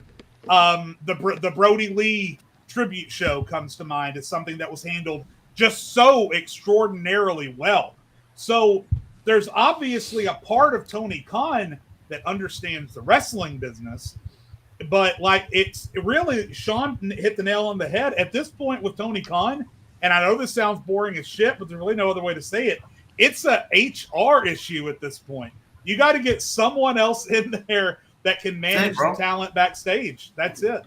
The reason why a lot of discussion about the problems with Tony Khan are like very boring in nature is because there is like one answer. And if there is one boring answer, it's the correct answer, which is that he needs that guidance elsewhere. How he gets that, I don't really care. But he needs it, and it's clear that he needs it. You know what? I'm gonna dive into this because we're gonna go to this conversation because I really want to point this out. We're gonna go back, a couple years with AEW, but we talk about the management with Tony Khan and how he may not be a real authority figure, or may not be the guy that can put his foot down and really call the shots when he needs to, or maybe he doesn't. Maybe he's not that guy, and maybe he doesn't know how to find anybody for it. He doesn't have it up here. But this goes back to what I've talked about before. does anybody find it still to this day strange that Cody Rhodes left the company, man? He was one of the EVPs that helped start this company. He was one of the guys that helped build this company From the jump. So when Cody Rhodes slander? steps away, because we there were rumors going on about Cody showing up at WrestleMania stuff. We didn't really know what was going to happen and everything, but then it actually happened. And there were a lot of people who were like, "Whoa, this is." I mean, you had thought there were people who were probably going to make that jump at some point. Obviously, that was going to happen, but I don't think anybody thought it was going to be Cody Rhodes to be that guy to make that first jump. At least that early. So when he made that jump, there were a lot of speculations and things going up in the air, like, what's going on? Why would I was on a podcast with Sean and a couple other people who said it was going to be the biggest mistake Cody ever made. Like, why would he leave the WWE, and why would he go back to WWE, who didn't value him before, and they're pretty much going to destroy him? Now, obviously, we see where Cody Rhodes is at now. Now he's John Cena. It's worked out well for him, but for him to leave, I mean, I know he said in the documentary that he left AEW due to a personal issue, and I don't think he's the type of guy that will ever come out and speak about that out of respect for Tony Khan. Cody's way too much of a professional to ever do that. Tony Khan and the company. But to me, at least to me, that was kind of the start for me where I kind of felt something was going on with AEW we didn't know about yet. Because I'm like, bro, how y'all lose Cody Rhodes? And he just willingly goes back to WWE. This is still when Vince was in charge, too. Vince wasn't gone yet, so he went back to WWE. Put you in that bad position for you he to went back go to WWE when Vince was still there. And he willingly said many times it was the easiest choice I ever had to make. He went back and worked for a man who tried to steal his last name. Yeah, so Vince McMahon tried to steal his last name, and he went back and worked. He said you couldn't use it. He said on multiple platforms that it was the easiest decision he ever made in his life, and it turned out to be honestly the great decision, because now he's the fucking champion right now, and he's literally the man. You can say he's the face of the company. So, and Alex said I was on the pod. It was me, Sean, Mountie, shout out to Mountie, a couple other people on there, and just from based what they know, they didn't have faith. They was like, this is gonna be terrible for Cody. Like, I remember y'all saying like his reaction ain't gonna be the same, and it's gonna be terrible for him, and it's not gonna work out. And then you look where he's at now, and the way he's still sold out. Normally, he's still sold out. No, I mean, he could have still sold out, but it worked out. You're 100%. I want to give you credit. You were 100% right, but he still sold out. It worked out for his credit, because the way that you gotta do what you gotta do. The way he's being booked right now. I mean, 2 years ago when we were talking about this, the way he's being booked right now, nobody would have thought about that. Thought he was going to be booked really strong. How many matches? You can name a handful of matches he's lost. He's come back. You know what I mean? And the matches that he's lost were against top talent. So the type of, I think what all fans look at too is that the way Cody's being booked right now, they expected him to be booked like that in AEW, which is why they were booing him. This is why one of the reasons they didn't like him, because they thought he was going to turn into that superhero, super guy, and win the world title and beat all these people, but he was the complete opposite. Then he comes to WWE, and now he is what everybody thought he was going to be in AEW, but now he's beloved for that reason. Now, but it's mainly because he's in WWE. You know what I mean? So, everybody, and I'll let Sean speak on that, because somebody said sold out to what. So I'll let Sean speak on his thoughts behind that. Yeah, I'm curious too. Yeah, for me, it's something I've talked about many times, and And then Smith, I know you had something to say. You can go after him. Yeah, I'm definitely in the minority, clearly, but that's okay. I don't mind being on my soapbox. To me, when you do what Cody Rhodes did, meaning you go out and you are a pillar in starting the new company that you started with the Bucks and with Omega and Tony Khan and whatever the case may be, to me, you go down with the ship. That's how I look at it, from being a man, being a human being with scruples. Do I think Cody Rhodes is a bad person? Do I think Cody Rhodes is a horrible individual? No. But on some level, I believe that unless that personal issue, guys, is something as egregious and disrespectful and putrid that we can't even imagine it, which would mean all bets are off, no problem. But if it was something like a difference in direction, difference in opinion about the direction of the company, difference in opinion about storyline, what have you, if it's something on those lines, to me, for all the public statements that you've made, for all the things you've talked about, for taking the sledgehammer and destroying the throne, all these things, for you to go back, to me, it gives tail tucked between your legs vibes. That's just my stance on the matter. Is it really tucking your tail between your legs if the thing you're leaving is way less of a fruitful endeavor than the thing you're going to? Like, he was getting mixed reactions at best and outright booed at worst in AEW, and then when he went to the WWE, it's the best run he ever could have asked for. Now, I don't ask that. Like, I say that because, you know, I get where you're coming from with that it's, you know, if you're that type of person that does believe you go down with the ship, if that's your company, you got to stay with it. I can respect that opinion. I just don't like the sellout narrative, because I think the sellout narrative inherently is just a very misunderstood one, because just because that's not something you may have done doesn't mean that your principles, you know, could align with what their thought process was at the time. Smith, when I started my diatribe, I said that I admit I'm not on an island on this thing. So I know, which is why I said I respect the fact that you were willing to do this. I just wanted to opine on that, shall I say. I mean, for me, just to put a bow on this thing, I'm sure Cody Rhodes did what he had to do. And again, I can't stress this enough. If whatever that personal matter that Cody Rhodes, to his credit, does not want to talk about is something that's unimaginable, then all bets are off. All bets are off. If Tony Rhodes, wow. If Tony Khan disrespected his family, if somebody, you know, spit in his face, whatever the case may have been, figuratively, literally, whatever, you do what you have to do. But if it was something as trivial as like, okay, I don't like the direction of my character, bro, you put your whole life out there to say WWE has done me dirty. WWE has sabotaged my career. The Stardust thing, like every independent show you've done since you left the company, you do the cartwheel in one of these and tell the world that WWE has tried to destroy my whole career. Yeah. I'm just saying, at the end of the day, when you go back, it did work out. God bless them. I think when you go back, that's kind of tough to go back. And my last thing on this is, imagine if he went back. I guess it didn't work out this way, but imagine if he went back and they were like, "We don't want you here." Then where do you go? He's fortunate it worked out the way it did. So I want that it did work out the way that it did, because the thing I would say to that, though, is if he did all of those things that were so anti-WWE and was being so vocal about that, but then that's the company that he ends up going back to and is now having the career trajectory that he did, to me, it sort of begs the question of, is it really that serious? At least, do they think it's really that serious? Because if they didn't, if that really was going to be such a point of contention, Cody would not be successful. And yeah, you're right. It could have not been that successful. Cody could have not been that guy, pal. But he is that guy, pal. It worked out for him. It did. It worked out. It worked out well. I mean, there was... Obviously, Cody was a completely different Cody when he came back and everything. But even... Yeah.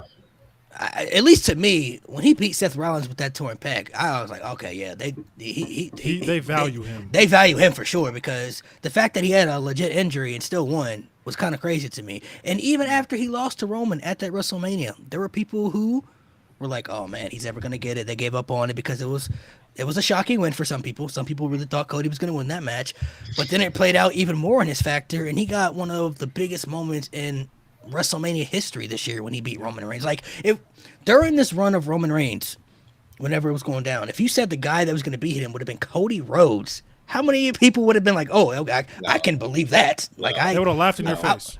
I would fully believe that and get behind it. Nobody would have thought it been Cody Rhodes out of all people. No. Where and I'm going to talk to Sean for a second. Sure. Where you lose me a little bit, because you think about things that have happened more recently. And my mind goes, and I love this guy. He's one of the best of all time. Please, nobody misquote me. But where my mind goes with this conversation is it goes to Edge, who built his career and really helped build and shape WWE into what it is now. He goes to AEW and immediately starts spewing this catchphrase of, "This is where the best wrestle."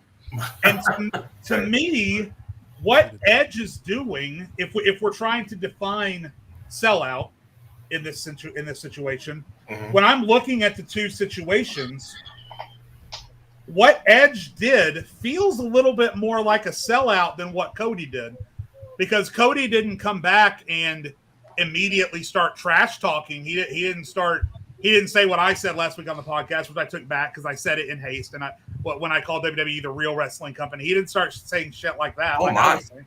So, and again, I took it back on a video. I went too far. I admitted it. But my point is, when we're comparing the two situations, based on what Edge came from and then what he went to, and then how Edge is now acting in his situation in AEW, that feels much more sell-outish to me than what Cody did and is now doing. And I don't hear anyone calling Edge a sellout. I think the reason they're not calling Edge a sellout is because even though you may have had that interpretation of it, that was not like a majority of people's interpretation of it. Did he say this is where the best wrestle because he was trying to be on some like anti-WWE grift? Or did he do it because he is another recognizable name within the industry that they are relying on to help hype up in what was admittedly still some pretty bad times for AEW at the moment? And that's how he knew to do it. And he knew if he was just a little bit hyperbolic, then they'd be more likely, the fans would be, that is, to eat it up. It's really just framing it in this conversation, in this context, Before I let you go, Sean, of course. I don't look at those situations the same at all, only because Edge was a WWE guy through thick and thin, but Cody Rhodes helped create the company. Like, he was one of the main reasons the company ever existed. Yeah. That's where I think the difference is. Like, without Cody, without the Bucks, without the people involved, there would never be an AEW. Even though Tony Khan is the boss and the leader, like, Cody Rhodes was a founder of the company. He was an EVP. Edge wasn't an EVP of WWE. He could have stayed there and retired there, but he just left. Maybe not, but you don't think WWE in part isn't what it is today because of Edge and his contributions and but Jay, what listen, he did for the. You can say the same for Cody and AEW, though. Okay, but and even more so. Here's the deal: Cody Rhodes. Listen, I'm obviously paraphrasing because I don't remember every single. Quote word for word. But if I'm too far off track, you guys reel me back in. But I think what I'm about to give you is fairly accurate. WWE tried to sabotage my career. WWE is not real wrestling. WWE doesn't have any good creative direction. AEW is the new wave in professional wrestling. AEW is what I'm putting my blood, sweat, and tears in to take this professional wrestling industry into the future. WWE is the past. AEW is the future. And my hands and my blood, sweat, and tears are what built this place. That guy then goes back to WWE. You don't think that's different? Here's my response. I will. Let Nate go. Let Nate go. Yeah, go ahead, Nate. Go ahead, Nate. I will say, bro, it's different when you first started, but they left the honeymoon phase. And I think Cody saw the writing on the wall. I think everything that we saw unfold 2022, 2023, I think Cody saw that. And he said, this is not the vision that I have, and I can't do anything. And he even said, I don't even want to be AVP. He did not want to be an EVP. He was like, I shouldn't be an EVP. So he realized, if I'm not an EVP and I'm going to just be a wrestler in this company, I'm not going to be in this ship when it sinks if I have no power, because I don't want the power. I'm going to go somewhere that's actually stable and I actually know how to run stuff, and I can be a superstar. And that that's a ship that's not going to sink. So, I mean, whether you call it sell or not, I mean, if I'm Cody, I'm like, hell yeah, your point has merit. Your point has extreme merit. Okay, it does. The problem is he put all his chips to the middle of the table when he decided to create AEW. And when you put all your chips to the middle of the table and you say this is where it's at and this is what I'm going to do, what you're gathering or what your synopsis of the situation is built firmly in merit. You know what? I didn't know this was what it was going to be. I didn't know how this was going to play out. Figuratively speaking, people who I trusted are no longer doing the things that they promised me that they would do. Okay, well then maybe you shouldn't have been talking all that talk when you first started AEW to begin with. You have to market your product somehow, and yeah, you're going to use. He marketed it all right, Smith. He marketed it all right. That was what the elite was. That's what the elite was. The elite talk shit about WWE all the time. That's what it was. I mean, I'm just saying. If you don't think there's a smidge of tail tucked between the legs, sell out in this at all. Yeah, and you know what? And you talk about you talk about being a man, right? I think it takes more of a man to admit you were wrong and go back to that place and make amends than be stubborn and say, no, I'm going to stay with this ship till it sinks, even though I'm wrong, even though I know this is not going to work out. I think it takes more of a man to say, you know what, I messed up, I'm done, this is not what I want, and whatever this is happening, they're not going to fix it. This boss is delusional, he's too nice, I need to go back to where there's actual structure, there's actual organization. I need to go back, I will apologize, if I need to do that, I'll do it. I'll say, I'm sorry for the shots I took. I'll shake their hand. We don't even know that that's the reason why Cody left. Because exactly. Cody never went on record to say. He just said that there were some disagreements. We know that that's why Punk is not there anymore. But for Cody, we can't say with 100% certainty that that's why. And that's why let me say this real quick. I started with just that. I said, if there's something that we don't know that's egregious, then all bets are off. Yeah. Let me say this real quick. The thing is, right, we said it earlier, Cody Rhodes, he's a professional, right? There's a reason why he won't go out and just say why exactly he left AEW. So we're clearly saying this is a man with class and a man with merit, right? My thing is, I don't think – this is obviously speculation because we don't know what it is. Mm-hmm.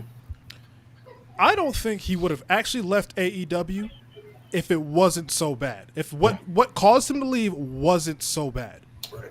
Because he's shown to be a man of his word. That's all I'm saying. Something else I want to point out too, and this is more just a general note, but it's definitely applicable in this situation, I think, because I think it has something to do with Cody Rhodes, and I think it has something to do with AEW's trajectory as a whole. And I think that there is one indisputable fact that none of us can really argue, and that is that COVID-19 changed professional wrestling forever. Forever. Yep. Who knows what AEW might have been if they had been allowed to continue to climb with that momentum that they had when COVID-19 halted the world. Mm-hmm. Same with WWE. Think about it, guys. If we don't have COVID-19, Roman Reigns goes to WrestleMania and beats Goldberg for the Universal Championship. What happens after that? But instead, he leaves because he's afraid of what's going to happen. He's immunocompromised. He rebuilds, he retools, he refreshes, and then we get the tribal chief. And WWE is never the same. And I think, who knows what would have happened with Cody Rhodes and with AEW if COVID doesn't grind their momentum to a halt. So that's also something we have to consider when we're talking about everything, about Cody Rhodes' decision to leave AEW, about their trajectory, about their flailing attendance and things like that. I think it all goes back to 2020, 2021 when COVID-19 changed everything forever. You got a lot of valid points right there. I want to ask you, when it comes to, I guess, a bigger downfall, what do you think has hurt AEW more, the loss of Cody Rhodes or the loss of CM Punk? I think CM Punk, yeah, I hate saying that, but I think CM Punk is the big, because CM Punk could have helped them rebound. Because here's the thing with Cody Rhodes. I think Cody Rhodes was instantly doomed in AEW when they, for some godforsaken reason, booked it to where he could never win the world championship ever again. That was so stupid. That was the stupidest decision, one of the stupidest decisions AEW has ever made. And Cody Rhodes was booked successfully a little bit with the TNT championship and all that, but then there was just something missing from Cody after that. CM Punk could have been game-changing if Tony Khan had been able to keep him around. And, I make jokes about him being made of paper mache and he's injury, whatever. But WWE is showing right now, CM Punk is injured again. But just having him on television and just having him hug Paul Heyman or sell an ass beating from Drew McIntyre is driving interest through the roof. People love CM Punk. I'm not one of those people. So, yeah, CM Punk is a bigger loss than Cody. Let me just say this, too. Even if Cody Rhodes had not been booked to not ever win the world title again, Cody Rhodes doesn't come close in AEW to what he's doing in WWE. Nowhere close. Oh, no. Cody Rhodes is an internationally renowned and recognized global superstar now. He was never going to get there in AEW. No, not at all. Yeah, I'll say CM Punk, and I think that really showed people that Tony Khan doesn't know what the fuck he's doing. If you can't hold on to CM Punk, your biggest acquisition in your company's history, at least as far as marketing and numbers and all that stuff goes, the business side, all that business stuff that I don't want to get into. But if you can't hold on to that, if you have that man telling you fire me, you fucked up. You're not a good boss. So I think CM Punk in that sense just really shows how much of a inefficient company that AEW behind the scenes was at the time. Just how there was no organization. Tony couldn't put his foot down. That CM Punk, for that reason, is definitely the bigger fumble. Tony Khan put CM Punk in a position where he felt better off in WWE. With Triple H running the show, by the way. Sure, but not to mention, that's what I'm saying. Like he went back to Triple H. He hit that. They let him. They basically just let him. They basically just let him walk, and he's on WWE the next month, bro. It wasn't even a month. They let him walk for free, and then he goes to Survivor Series and debuts and returns in Chicago. So he basically just got a free pass to come right into WWE's lap, right into WWE's lap, right in there. So CM Punk definitely, I can agree. Not only, CM Punk honestly might be one of the top 10 biggest stars in wrestling history. His value is crazy when he comes into AEW. Instantly, he's doing the stuff with MJF, which was great, and he's bringing a lot of value points, especially for the CM Punk fans who've been desperately waiting for him to come back. You saw the return. People were in the crowd crying because they had been waiting for this man to come back for so long. And for the fact, like Jade said, for Punk to not only want to be fired, but then really realize he wants to go back to WWE. This man cut his promo on his first night back and said, "I'm home." What? The man said, I came back home. I think that says a lot about the management of what's really going on within WWE compared to AEW, that AEW is lacking. And that's what it really comes down to. They have to have some type of structure there. And some people may like how it is there, and that's totally fine. But you're not going to be able, to me, keep these big names like a Cody Rhodes and a CM Punk. Like, realistically, if we're looking at all the aspects, we get Cody came back to win the championship that his dad never won and everything. So he's trying to do something for his dad's legacy. We get it. But realistically, Cody Rhodes should still be in AEW right now. He should still be an AEW guy. CM Punk should still be in AEW right now. These people should still be within the company, especially Cody Rhodes and being an EVP starting the company. Like, these guys should still be within the company, and AEW, not saying they're in a bad position, but they should be in a much better position. And, the loss of CM Punk, I think, probably is going to haunt Tony Khan's dreams for a long time, because the fact that he had to really kind of fire him when he really didn't want to fire him, but you also can't fire the elites as well. You can't fire Kenny, you can't fire the Bucks, you can't get rid of them. So they're obviously not going to get along and work together. Even when you made a separate show, still was trash, and they still couldn't make amends. The fact that you had to let him go, it's really going to be one of Tony Khan's biggest regrets. Not saying that it'll affect the company whole years from now. We don't know what the company's going to look like. I don't want to speak on that, but that's something that you're going to look back on, one of those mistakes, like, man. I want to say you're right on the money about talking about years to come, though, because obviously I'd be foolish to say CM Punk was not the bigger loss. But from a symbolic standpoint, losing Cody was a big loss, too. When I say symbolically, I'm like, that goes back to what we were talking about before. I'm not going to revamp, but if Cody can leave, there must be something wrong over there. It's a huge morale loss. Morale loss. Yeah. If one of the pioneers says, I can't be here anymore, and we all agree he's an AEW pioneer, right? If one of the pillars, pioneers, innovators says, I can't be here anymore, think about other people who may rethink being there as well. Thanks. And I mean, it's already started. We just saw the scene last week with him standing backstage at NXT with 3 other former NXT guys. Jade Cargill's going to be world champion by the end of next year. So it's the tides are already shifting, and it all started with Cody Rhodes. Yep. So what are let's dive into the pros and the cons, man. What are some things about AEW that you really, really like, and things about AEW that I guess just piss you off, that you just you can't stand? Everybody's I think we've made it pretty clear what we don't like and the things that piss us off about AEW. I think if you had to put a neat little bow on all the besides cons, good old Tony Khan, is there anything I think else if you had to put a neat little bow on all the cons, it would literally just be 2 words: Tony Khan. But if I had Tony Khan is the biggest con. But to end this on a positive note, which I think we should, which is the things that we do like about it. I made a couple of them here that I still stand by that I think are pros. Some of them updated from the last time I was on a podcast and spoke about what I liked about AEW. I still think they deliver when it comes to match variety, the different types of styles you can see on any given AEW show, whether that be Collision, Dynamite, Rampage, or a pay-per-view.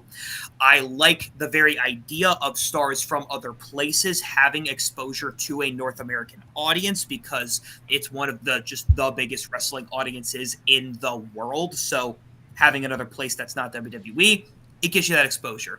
I also like that some people may not agree with this take. I don't give a shit. They are gradually turning their women's division around after years of that being the universally accepted biggest problem with the company.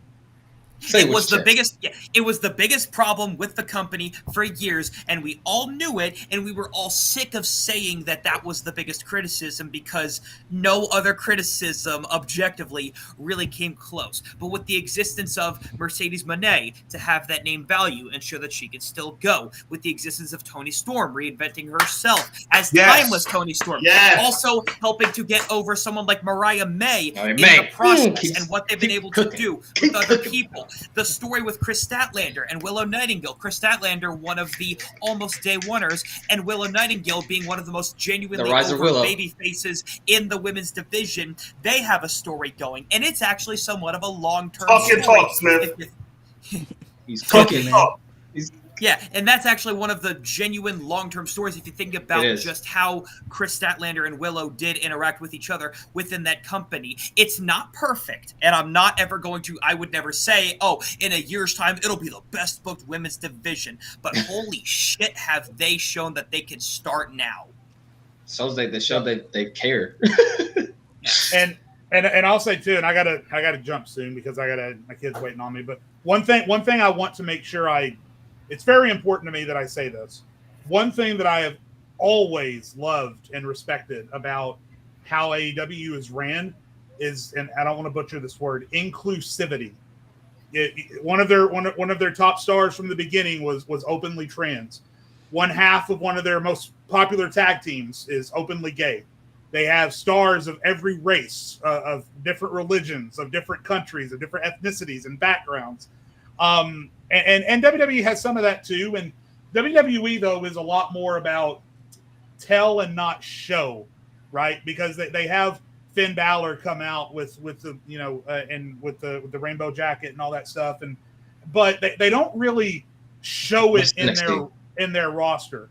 But AEW from the very beginning has been openly supportive of everyone on their roster that is a minority or that faces some kind of public backlash just based on how they were born.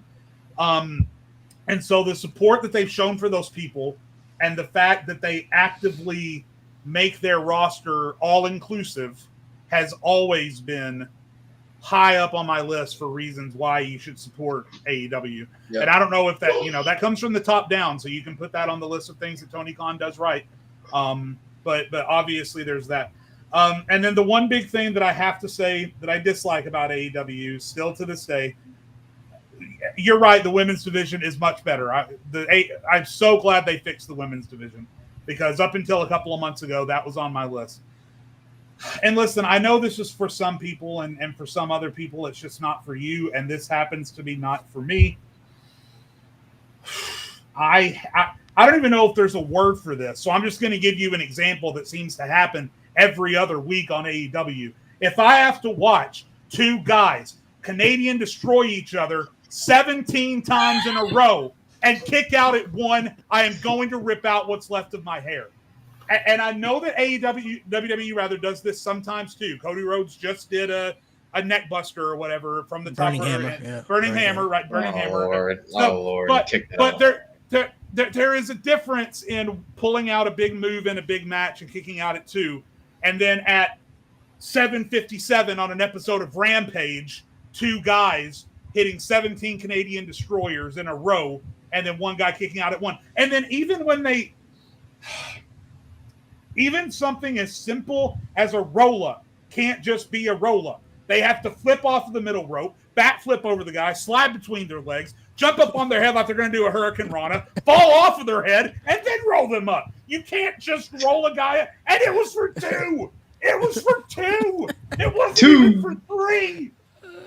I can't stand it. Listen, there's a theatrics, man. Theatrics. I understand the theatrics. I understand the acrobatics. I understand all of it. I don't need it every single week. Just chill out. Just chill out a little bit. That's all I'm asking. Just chill. Now, I will say sometimes it does get a little egregious, and I will, to that point, sometimes their matches do run a little long. Like it was the Bucks versus the Acclaim.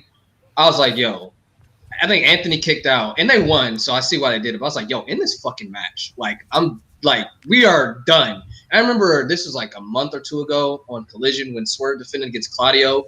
Ray Phoenix faced some guy from AAA, which is great, or CMLL, whatever it was, which is great. I love it.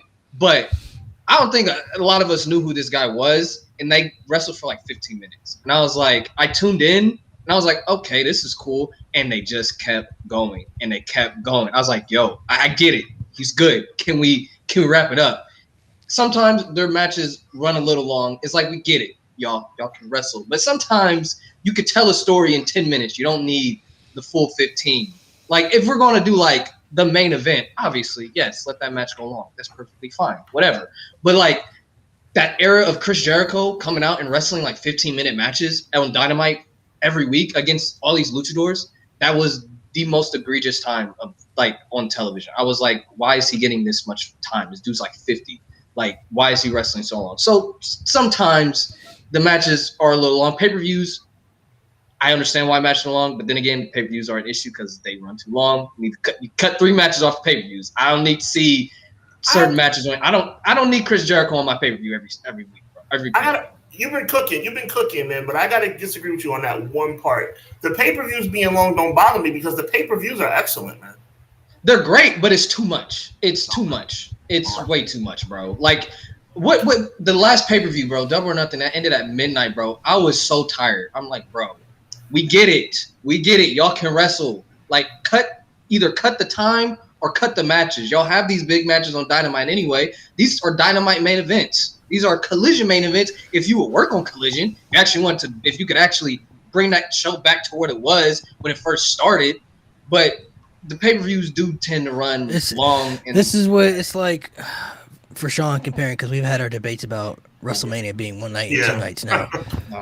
Lord. It's really like, honestly, their pay-per-views are really long. It kind of reminds me of how WrestleMania was, where like we talked for years WrestleMania was so long, and you were always one of the vocal guys saying that you like the one night WrestleManias, but they can cut some of those matches. Some of those matches don't need to be on the show. Like, get rid of some of those matches. Some of those matches could be on the pre-show. You got a pre-show for a reason. Some of those matches could be on the next show. Or the next Raw after WrestleMania, something like that. So I feel like AEW could do that as well. They could cut some of these matches off, and definitely. These matches. Like, all I'm saying is, like, if your AEW pay-per-view, despite being a big beefy pay-per-view with banger after banger on it, when the runtime, including 0 hour, is rivaling that of like the worst era of the longest WrestleManias, you can't blame people for feeling a certain way. But you know what? At the same time, I feel like Malik and Smith and everybody, I feel like AEW is trying to give us our money's worth. I agree. You got to remember, we're paying $49.95 for these pay-per-views, right? This is not a $9.99 WWE PLE. AEW, you got to give them credit for that. They're like, okay, you know what? You guys are paying $50.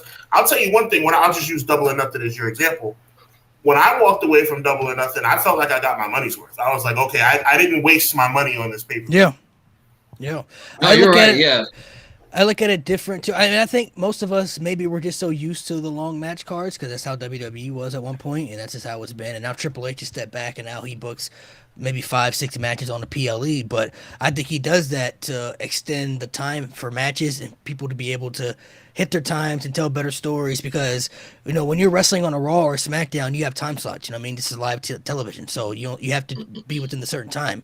When you wrestle on a pay-per-view, unlimited time there. I'm saying the show can end whenever the show ends, so there's no need to have certain time slots. But I think he has the shorter match cards, kind of like how it was in NXT. You go back and look at those NXT takeovers, 5-6 matches at most, and takeovers for years never missed. Takeovers at one point were outshining WrestleMania at one point. Like, you were more excited to watch an NXT takeover than you watched a WrestleMania, because WrestleMania was just not hyped up worthy as it used to be. So I think that's what WWE does that I really like, is that they're able to take these smaller match cards and make them really good. I like Clash of the Castle. I thought Backlash was great. Like, I liked those shows, and there was only maybe 5 matches on those shows. I liked that Clash of the Castle focused on quality over quantity when it came to like the matches they decided to put on it. I didn't like that they fluffed it out as much as they did with just the sheer amount of not even promo packages about the matches. There was so much filler, whether it was them promoting themselves or for anything else that they were talking about. There was so much time dedicated to not what was happening on the card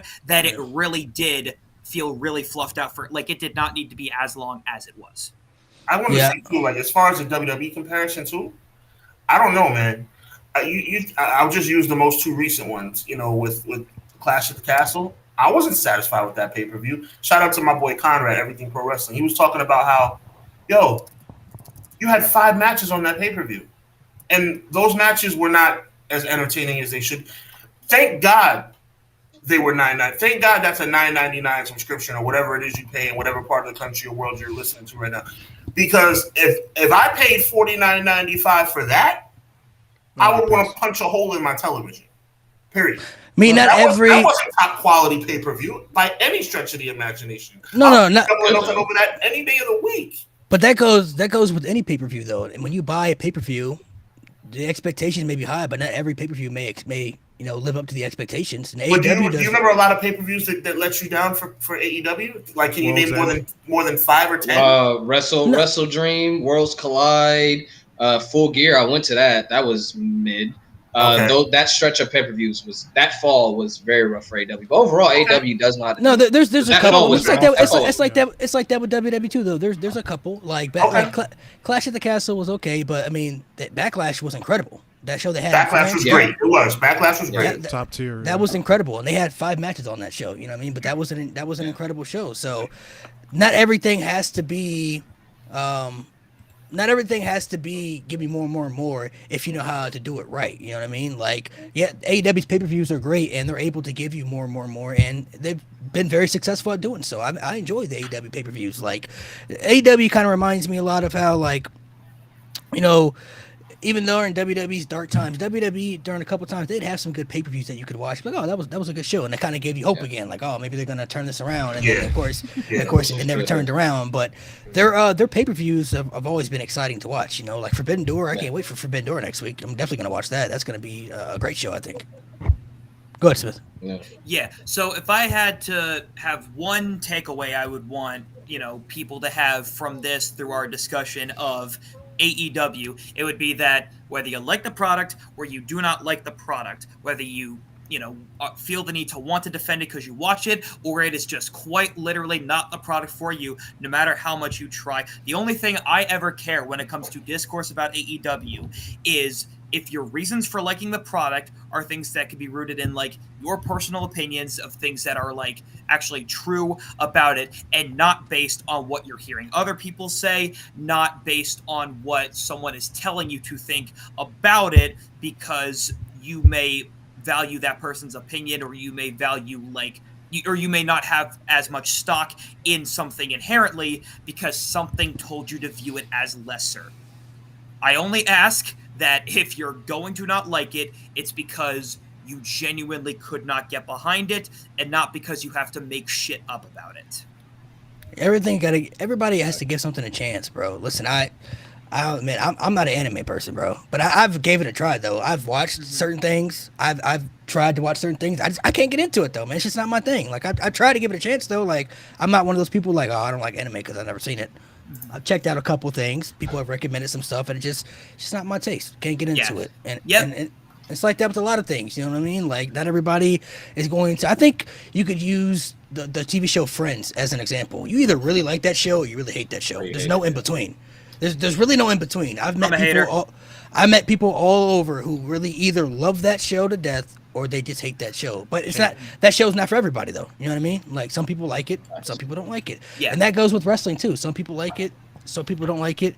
But I got you, Sean. I'll get you in a comment too, because I want to ask you about something too before you head off here. I want to ask you. Sure, about, of course. I've been following your stuff, so I gotta ask you about this. I follow yours as well, brother. What you're saying. So, Smith, if you gotta head off here, man, no problem. Thank you. Yeah, of course. Before I do, I just wanted to say thanks again for the invite. Even though I haven't done one of these in a while, it's always fun to do. So I'm always down if it aligns with my schedule.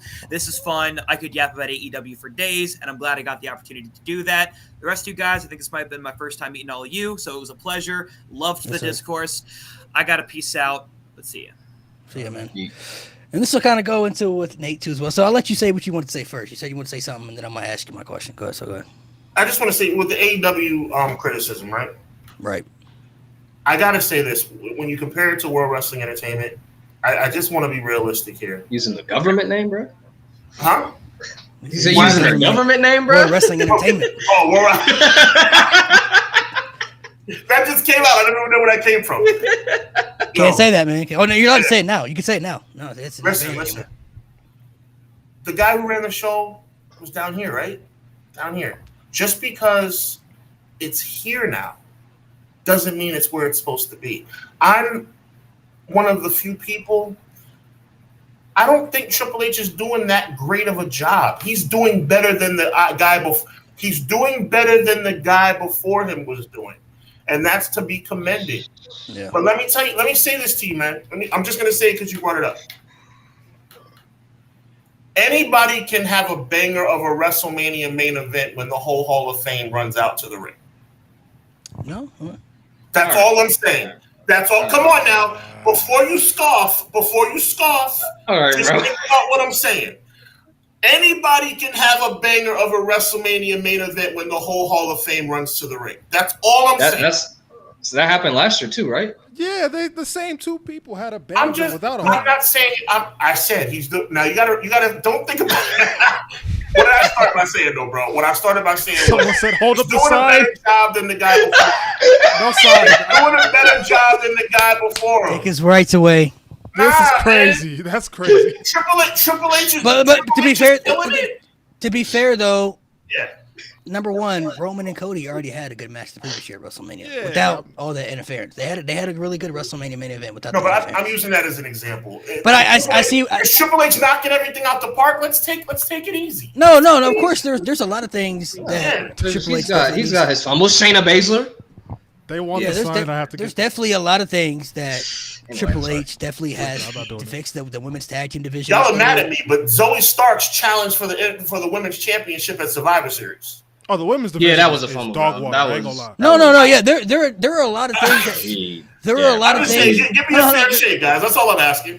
There are a lot of things that Triple H could definitely improve on, but the reason the product is so much better is because he's made it watchable again. There was a point in time when we all done the podcast, you and me back in the day, bro, it was unbearable to watch. We even questioned, like, why are we still watching this? Why do we break ourselves to watch this every single week? Some people gave up on it. It gets to a point where, listen, and I think most fans, not saying you in particular, Sean, but I think most fans are really stuck on the nostalgia of the eras they grew up in. You know what I mean? And they expect wrestling to be what that is. Like, oh man, I grew up during. We've all had people like, I grew up during the Attitude Era. I'm the Ruthless Aggression Era. Like, I grew up during. Those times are gone. Those times are not here anymore. Those are great for their times. What I'm saying, bro, you're 100%. You're as always, Malik. You're on top of your game. But what I'm saying, like, I'm looking at your comments. I see you get out this, and I saw the sign. Get out the sign. People want me off the show. It's all good. It's all good. You want me off the show? I'm gonna be back. You know why? Because Malik got love for your boy, and I'm not saying nothing other than my opinion. Look, he's not all. I'm not saying he's doing a bad job. I'm saying he's not knocking it out the park. Oh, Triple H is the greatest booker. I've seen this online. Everybody's so enamored with Triple H. Yeah, it's crazy. Just pump your brakes. Wait. Okay. So how do you feel about? I think a lot of it is true. This is where I really start to judge. How do you feel about Shawn Michaels? How do I feel about what Shawn Michaels is doing in NXT? I'm assuming you're talking about? Yeah. I think he's doing a great job. He's better than Triple H, right? I don't think he's better than Triple H because Triple H put him in position. If Triple H puts you on, I got to give Triple H credit too. Well, yeah, but he ain't helping him. He ain't helping him. Oh, as far as the guiding him stories, I through. think NXT is better. Yes. Yeah, I think Sean's doing a better job. Yeah. Absolutely, he's doing a better job. But I'm just saying, you can't discount the fact. I feel like nothing. He did. I mean, you can put someone on and they can be better than you. You know? Yeah, nothing in wrestling will ever be perfect, right? Because there's going to be things that we like, and there's going to be things that we just don't like and don't agree with, and that's okay. Like, now, there are things that happen that are just terrible booking decisions. Even though we're not in the business, we're smart enough to know as fans that sometimes certain things are just bad. Like you look at the Seth Rollins and Fiend Hell in a Cell match, that's just bad. You can't. There's nothing good about that. You can't defend it. It's just bad booking. Like I've seen people try. Not even a fan can tell you that. Bro. The people involved can tell you that, bro. Like it's just bad overall. So I understand your point, Sean, about the main event and everything, but I mean it all added to the story of what was being told because it all made sense for that story. I understand your concept. Maybe Triple H does get a little bit too much love that he shouldn't be getting, but I think people believe in the vision, especially if you watched NXT Black and Gold when NXT Black and Gold was supposed to be the developmental brand, but somehow your developmental brand is outshining and 10 times better than your main roster brand. It was not even just from the pay-per-views, but from storytelling, from like it was to a point when for a couple years over stretch, there was a point where you dreaded when people would get called up to the main roster. You didn't want people to come up from NXT go to the main roster. You were afraid what was going to happen. Like I don't want Shinsuke to go to the main roster. I don't want Shayna Baszler to go to the main roster. I don't want this person to go to the main roster because you knew you never knew what was going to happen. You didn't know what was going to happen with that person. So I agree. I understand there are some decisions that Triple H has made that haven't been popular. I see people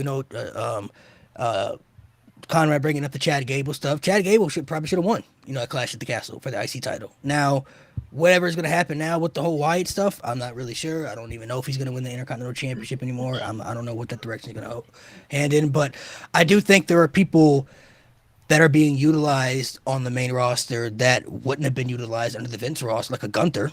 Like if Vince was still in charge, I don't think Gunther would have been gone a long time ago. Right. He wouldn't be where he's at right now.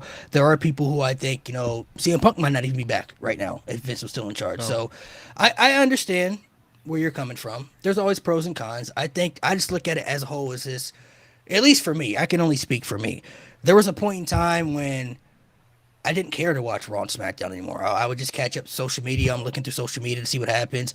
Now, weekly by week, I get excited to watch Raw. I'm excited to watch NXT. I'm excited to watch SmackDown. I'm excited to watch AEW as well. But I understand there's going to be things that happen that I don't like. I just pay attention to the stuff that I care about, that I do like. That's just how I've always watched it. Like, okay, that person over there is doing, like, I ain't gonna lie to you. I don't really care much for Damian Priest as world champion right now. He ain't moving me as world champion, but damn, you know what I'm saying? He the world champion. One man that should be wearing that belt right now. Yeah, he's the world champion. I'm seeing where it goes. I'll give him. Obviously, no, I'm saying Malik, not him. I'm saying there's only one man that should be wearing that belt right now, and I'm not talking about him. Are you talking about what I'm talking about? Just champion in whole. I'm talking about the world heavyweight champion on Monday Night Raw. Who are you talking about? Jey Uso. Oh, you're on Jey Uso. Yeah, you're talking about Jey Uso. Yeah. Jey Uso. I'm looking at, and that's gonna go to one of my questions that I'm gonna ask you. But like I said, him as champion, but he doesn't move me as champion. But what it shows me is that obviously Triple H believes in Damian Priest. He looks at Damian Priest more valuable than Vince probably would have, because I don't think Vince would have put the world title on him. You know what I mean? So I think that's a positive light. Like, whoa, he beat Drew McIntyre in Scotland. Now he's got a match against Seth Rollins at a PLE too. So I mean, he's obviously seeing value in Damian Priest, and he's probably gonna win. Yeah, and he'll probably beat Seth, and he's gonna face Gunther at SummerSlam. Now he might lose that match, but like that's still a big match to be in. But I wanted to ask you. Sure, ask me anything, bro. Because I've been seeing your rants about Jey Uso, bro. Oh, I'm pissed. So I want to ask, because I know we've done a couple podcasts a couple years ago, and you were one of Jey Uso's first big supporters that I knew during the pandemic when he was right. So you can tell the world that I'm not a bandwagon jumper. Yeah, right hand man Jey Uso. He was like, man, I really like Jey Uso, man, like right hand man stuff. So do you feel like, assuming that, let's say, Money in the Bank hasn't happened yet, so we don't know if he's going to win it yet or not. So we don't know if that's happening. But everything that has happened so far, what has been your, I guess, issue with Jey Uso's booking? Because you can't deny he's still popular. His popularity's right there. Right. He's really, really over. The fans like him despite whether he wins or whether he's winning or losing. He's still involved in stuff. So right. My issue is one word, and that's hypocrisy. Everything that I've ever known about this industry has been where if you are selling T-shirts, if you're over with the fans, if you're a good athlete, and maybe if you may not have the best moveset in the world, leg drop, big boot, whatever, right? You don't have to have the greatest moveset in the world. Jey Uso has checked every single box for almost a full calendar year.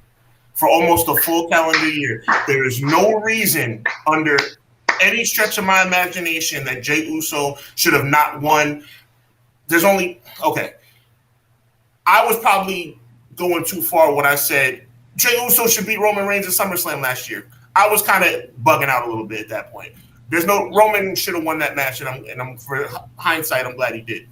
Jey Uso, in my mind, it would have made sense for him to beat Seth Rollins on Raw. It certainly would have made sense for him to beat Gunther for the Intercontinental Championship instead of Sami Zayn. And the fact of what we talked about earlier about what we saw in France, that was one of the most electrifying, for lack of better words, spectacular entrances and spectacular fan reactions I have ever seen.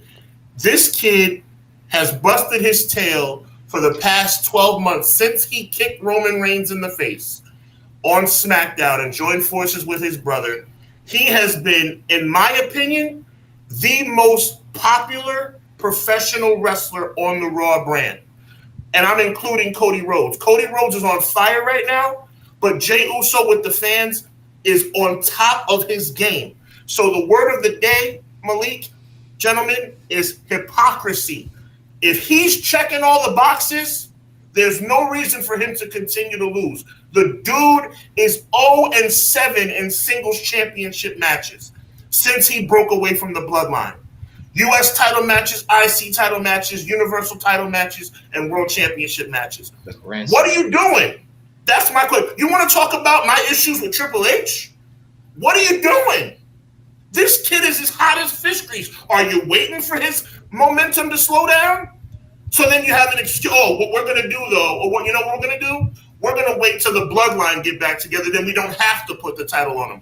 Reward this guy for being on fire right now. Strap him up and do the right thing. The word of the day is hypocrisy. For me, Jey Uso to me reminds me of Jeff Hardy before winning the world title. This is somebody that you could easily have a transitional world title reign with. Easily. It would work. People will be very happy with it. For example, when Jeff Hardy won the world title and it was a transitional reign, I was very satisfied because he's not a guy that Jey Uso's not one of those guys that you put the belt on him and you run with it for a year. Jeff Hardy's not one of those guys you put the belt on and you run with it for a year. So, like, even if they had put it on him at Backlash, I would have been 100% on board with it. 100% on board with it. So hypothetically, okay, let's say, what if he wins the Money in the Bank? Because he could still, I think eventually the Bloodline Civil War stuff is probably going to happen when Roman comes back. Right, we can see that coming. Yeah. That's bound to happen. But I think they could still do it with Money in the Bank. I don't necessarily think that when the Usos get back together, why they still can't do their own stuff at this point. I mean, let's go on the record right now and say the Usos should have never broke up in the first place. Facts. Because either one of them could have had singles run and stayed together like the New Day did. But that's another conversation. Right. But even if they do end up getting back together, like I said, I don't see why they still can't do their own single stuff and support each other. And Jimmy, see that question right there, Matt and Jeff did. That question right there, my brothers, is the reason why I've been talking the way I've been talking about Triple H. I'll be real with you guys. Malik knows. You guys don't know. Hopefully we get to know each other. We'll talk more. My issue with Triple H is Jey Uso. That is my issue with Triple H. My issue with Bruce Pritchard, or anybody else who has the pen in their hand, my issue is Jey Uso. And the fact that this kid, like I said, he's hotter than fish grease. This guy, he checks all the boxes, bro. He checks all the boxes. What more can he do? Don't talk to me about how this guy doesn't have a crazy moveset. Don't talk to me about that, bro. Stone Cold. Give me a break. Well, that's why I'm about to get upset. I'm gonna calm myself. No, you're right, because we've talked about the moveset stuff too, about like how many wrestlers can you name had repetitive moves, bro? John Cena, 5 moves of doom. John Cena was going to 5 moves of doom. Every for wrestler years. to ever exist has like, come on, like let's just be real, man. Look at Kurt Angle. Exactly. let's just be real, man. Like at his peak, bro. How many 5-star matches did Stone Cold really have at his peak? Not too, 5-star, not too many. much. Not Not too many much. 5-star. Exactly. But do we care? Do we care? No. Exactly. Because he's cool. Because he's Stone Cold. He did the same stuff. I mean, it's the same. It goes back to the Hogan days in the '80s, bro. He had a leg drop as a finisher, bro. And people As much as I hate him, people didn't care at that time. If you were watching wrestling, it was a leg drop. You know what I'm saying, and it worked for that time, bro. Much as I hate him, for it a year, worked. like I said, Biggest pops. for years they said John Cena had the 5 moves to doom, bro. They said he had 5 moves in his moveset, and that's all he could do. But he still was able to put on. He still was to put on good matches. So Jey Uso, yeah, he's gonna be a super kick merchant. Yeah, he's gonna pretty much do the same moves that he's been doing for his entire career. But that doesn't change anything about his success right now. I'm with Sean. I agree. I feel like I understand some of the losses that Jey Uso did have against Roman Reigns. I never believed he was going to be the guy to beat Roman Reigns. Right. Because I was kind of bugging out about that. Yeah, because whoever beat Roman to me was going to have to be the guy to really be looked at as the guy. And that's Cody Rhodes. If you want to make the argument for Gunther, I can see that, but I understand also why he lost to Gunther, so that wasn't too crazy for me. The world title matches, maybe he could have got one against Seth. I look at it like this, like for me, this Money in the Bank is like his real last shot. Like in my eyes, like if he's not winning this Money in the Bank, it's not happening, because he know the Bloodline stuff is coming, so he's going back to that Bloodline stuff, because when Roman is going to, the way I assume Roman Reigns is going to come back and he's going to be outmatched by this new Bloodline because they're not going to acknowledge him, he's going to go have to get his boys back, and Jey was a part of that. So and he can still have the Money in the Bank and do all that stuff. That doesn't mean he doesn't have to have the Money in the Bank and be all that stuff. But I feel like if he doesn't win the Money in the Bank this year, this honestly might be his real last shot at living up to the name Main Event Jey Uso. Because you're 100% right. One of the things we always clown Jey Uso for up here was like, bro, how is this guy's nickname Main Event Jey Uso, but he doesn't excel in the main events at all? He can't win the big one. But how is he Main Event Jey Uso? He hasn't been winning world titles. He hasn't been winning the main event. So he's Main Event Jey Uso, but he doesn't excel in the main events unless he's teaming up with his brother. And let's do the right thing. Let's do the right thing from a storyline perspective. And let's get somebody like Sean to stop saying that Triple H is just mid as a booker. Let's not do the super obvious thing that's going to piss everybody off and have the Bloodline interfere in Money in the Bank and cost Jey Uso the Money in the Bank. Yeah, let's not do that. Okay, let's not do that. Let's have Jey Uso win the briefcase like he deserves, cash in successfully like he deserves, and I don't care if the Bloodline costs him the title 2 weeks later. At least the guy has his moment in the sun. He earned it. He really has. So the way you feel about Jey Uso, did you feel the same way about LA Knight last year? I feel the same way about LA Knight, not as severely as I feel about Jey Uso. LA Knight, I feel like they cooled him off more than LA Knight should be further along than what he is. Yes. But so do you even think when he wins the U.S., because like he's going to beat Logan Paul for the U.S. title, do you think that will propel him back up? Well, yeah, but the way we're looking right now is that, if this Jey Uso Money in the Bank thing doesn't work out, LA Knight's going to get his first singles championship before Jey Uso does. That's wild, bro. Think about that. And then you guys ask, I hope I'm giving you guys some insight about why I feel the way I feel about storylines in WWE. I know I'm kind of cherry picking my moment, but this Jey Uso thing pisses me off. Understandably.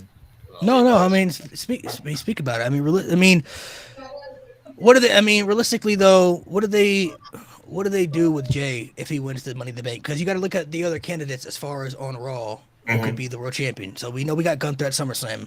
I think most of us assume he's going to win the title, and he's already shown when he has championships, he holds them for a period of time. When he was the NXT UK champion, he had that for 2 years, and he held the Intercontinental Championship for 666 days. So they've at least shown when he's a champion, he holds the title for a long period of time. He's not a short-term champion. But you still also got Drew McIntyre, who's been screwed out of his moments. You have CM Punk in the picture, whether people like it or not. I think he's probably going to get a world title run. I think if he never got hurt, he would have won the world title at WrestleMania, and Drew McIntyre wouldn't have been in there at all. You still got Seth Rollins. I mean, he's probably going to be a world champion again. Not saying soon, but at some point. So when you look at the candidates, if Jey Uso were to win the Money in the Bank, when is the right time for? Because that was one of the issues people had with Damian Priest. They felt like they were having these moments and opportunities, and things were passing by. And you're like, bro, when is it going to make sense for him to cash in? And it worked out for him. He cashed in at WrestleMania, got the moment and everything. But looking at the picture on Raw, when does it make sense for him to get that moment? Because is he a WrestleMania type world champion? He walks in as the champion, or is he before WrestleMania champion? Is he an after WrestleMania champion? The moment, the one thing I've been holding on to, I can't remember which one of y'all said it, bro, but I love this. It's Jey Uso wins Money in the Bank, and he cashes in at SummerSlam to make the match a triple threat. Yeah, I think that was me. And then transitional reign, then you give it to Gunther at Bash. Gets his ass beat at the Bash of Berlin. That to me, I don't have a problem with that. I wouldn't be mad at that at all. That's not a bad. That's not a bad option. I think That's not a bad option. Because I mean, Gunther obviously is German and he speaks German and all that stuff. He's from Austria, so I mean, because Malik, would be crazy. Like I said, you know me. You guys get to know. I believe that talent that shows up and shows out deserve to have check marks on their resume, guys. People, I'm old school. You know what I'm saying? I was born in the late 80s. For me, I think about people like Mr. Perfect. I think of AWA championship aside, but I think about people like Mr. Perfect. I think about Scott Hall. I think about Ravishing Rick Rude. 5-star talents who never got the belt. Jey Uso, this moment with Jey Uso comes and goes, and they never strapped him up. What are we doing? Like some years from now, we're gonna look at it like, what are we doing? Yeah, why? He's been hot. He's been hot for a year. Yeah. Still a hot. year, and it hasn't died down at all. It's only gotten stronger. That's how you know it's like real like popularity, because a lot of times people get popular and then they fall off. I hope that gives y'all some insight about why I feel the way I feel right now. No, the way you feel about Jey Uso, the way you feel about Jey Uso is how I feel about Braun Strowman, bro. Yeah. I will always never, and you were there at the podcast. I remember. I would never ever get over that. The fact that they didn't pull the trigger on that motherfucker. Crown Jewel was right when he was the most over guy in the company and the most believable guy to beat Brock Lesnar in a believable way when he was mad. But eventually they did strap him up though. But it was too late. It was too late. By the time Braun Strowman won the Universal Championship, it not only was during COVID, but it was in a match he wasn't even supposed to be in. He was a replacement. It was literally the here nigga damn like belt. That's literally what it was. It was a replacement, and at that time, let's be honest. In 2020, how many of y'all still really cared about Braun Strowman getting out? I didn't want him to win. You didn't care at that stage, but they should have pulled the trigger at the right time in 2017, 2018, when he was coming out and screaming, and he was tipping over ambulances and shit, and he was beating everybody up, and he was looking like a force to be reckoned with. They had that in the palm of their hands. All they had to have him do, which is like for Jey Uso, all they had to have Braun Strowman do was beat one guy, and that was Brock Lesnar. He beat Brock Lesnar. We talking about Braun Strowman's career in a different aspect. Yeah. All they have to do is just pull the trigger on Jey Uso and give him the title. That's it. That's all they got to do is pull the trigger. Now, is your gut telling you that he's going to win the Money in the Bank, or you think they're going to do some fuckery shit? I have no reason to believe WWE is going to do the right thing. Yeah, exactly. I have no reason. After what I saw in France, there's no reason for me to. Of course, you know what I want and what I think is the right thing. Jey Uso should definitely win. Now we don't. Okay, so we don't know who the rest of. So far, we only know it's Jey Uso, Andrade, and Carmelo Hayes, right?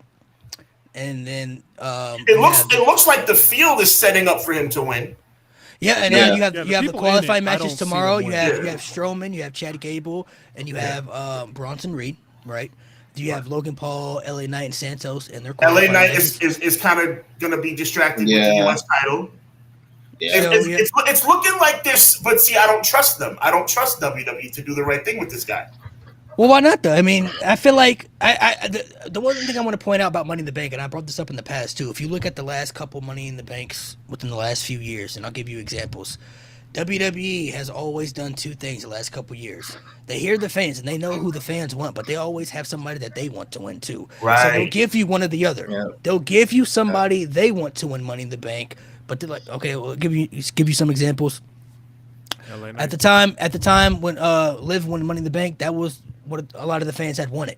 They wanted Liv Morgan to win Money in the Bank. They gave it to us. Okay, what do they do? Then they turn around and give it to Austin Theory about an hour later. When it was like, what? Like nobody wanted that. You know what I'm saying? They gave it to Austin Theory. You look at, you can even use last year as an example. EO winning Money in the Bank. A lot of people wanted EO to win the Money in the Bank. That was cool. Now, LA Knight was the option, and even though they gave it to Damian Priest, I wouldn't say people hated it, but it was kind of like. I had LA Knight right there, bro. Yeah, it was like LA Knight was right there though. Like he was there to get that moment. Like, Nikki Ash wins the Money in the Bank. Like, why is she Money in the Bank? But then they give us Big E. So it's like they will give you one person that you want, but then they will end up doing. I had people trying to tell me that was a good idea, bro. To piggyback off of your theory, I hope that the person that they want, the company wants, is Tiffany Stratton, and the one that we want is Jey Uso. I agree. Yeah. I agree. I mean, I want both. To be honest, you know what? if Jey Uso were to win the Money in the Bank, I can sacrifice Tiffany Stratton because there's other good options still there. You still got Jade, you still got Naomi. They still got people in there they can give it to. Chelsea Green. They still got people they can give that Money in the Bank to that I wouldn't be mad at. Like, okay, even though Tiffany didn't win, I'm not mad that they gave it to Chelsea Green. They gave it to Naomi. That's fine with me. But the way I'm looking at the playing field, and I like how Triple H is doing the Money in the Bank because he's kind of going back to the old ways where you're putting people in this match that have never achieved it. That's what Money in the Bank was always about, right? People who needed to get through that glass ceiling to prove they could be world champion. Guys like Edge, Seth Rollins, guys who weren't able to get past that edge, but the Money in the Bank was going to help propel them into the main event scene. You look at all these people they got in so far. Jey Uso's never been a world champion. Andrade's never been a world champion. Carmelo Hayes never been a world champion. They're still fresh and they're still being built up properly. So I like how they're not just putting all these legends in there, people who have had these moments in this win the Money in the Bank who don't really need it. This is a big opportunity, and I want Money in the Bank to start to feel like that again. And Jey Uso winning the Money in the Bank is the correct move to me because, like I said, this is his last shot. To me, this is his last shot. If he ain't winning this, it's over. It's gonna be his crown jewel 2018. It's not gonna happen. I feel like if he's not gonna win this, I mean he better win. He better win it now because the Bloodline storyline is gonna start, and then the whole title chance is gonna go bye. I mean, very soon. I mean, because you look at he couldn't win the world title, couldn't win the IC title, he couldn't win King of the Ring.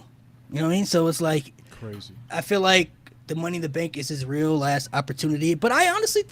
The way I'm looking at the options in there, depending on who else they put in there, I don't really see anybody else winning it besides him. I don't. Let me tell you. Let me ask you something, Malik, and you guys too.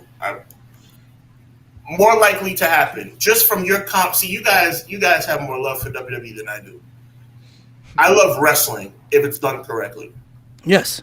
How confident are you guys that Jey Uso finally gets his money in the bank, his moment in the sun? Or that the Bloodline stop him from winning the match. You know what I'm concerned of him winning the briefcase. The way I see it, cashing in. Yeah. I hope you guys are right. I think they're gonna do something stupid. The way I look at it though, you got to look at the option. So if Jey Uso's not gonna win, you got to look at the people who could possibly win. Now, so far, like I said, we only know that. Carmelo Hayes and Andrade are in there. I don't see either of those guys winning the Money in the Bank. Carmelo Hayes is still new to the roster, and he's still being built up. And Andrade he's just in there. I don't see him winning it. He's just there. Now with that triple threat, you have LA Knight, Logan Paul, and Santos. If Santos were to get into that match, because LA Knight and Logan Paul are going to fight for the U.S. title, so if Santos were to get in, I don't see him winning it either. I don't see him If they throw LA Knight, Logan Paul, maybe you could possibly say a maybe, but even if one of those guys were in. I think one of those guys cost each other. I think if Logan gets in, LA Knight's coming out to make sure he doesn't. You got to remember, they always do that last chance BS, so that means Finn can get back in. Yeah, and I mean, if Finn's in there, then maybe they could do that. Yeah. So, and then you look at the triple threat. You have Braun Strowman, Chad Gable, Bronson Reed. I don't see any of those three guys winning the Money in the Bank either. The only person I think can win is if they do a last chance, whatever, and Finn gets back in. Now, if Finn Balor's in there, that does put things up in the because changes it with the Judgment Day story and Damian Priest being the world champion. So, and I can understand that concept of Finn Balor. Okay, maybe Finn Balor is, a cannibal option. But realistically, looking at the playing field, there's nobody I'm looking at right now. No, you're right. Like last year, LA Knight was the favorite, but I'm like Logan Paul. I don't know, man. He's right. Chance. He's right there. Even Damian Priest kind of floating. I'm like, no, there's some options there. But like this year, the way it's looking, I'm like, I don't believe anybody else is going to win it. I hope you guys are right because I've been waiting for Jey Uso to have his moment for about 6 months. And like I said, I think sometimes maybe WWE does push the agenda of like you have to wait. Let's let things wait. I think sometimes when people get really hot.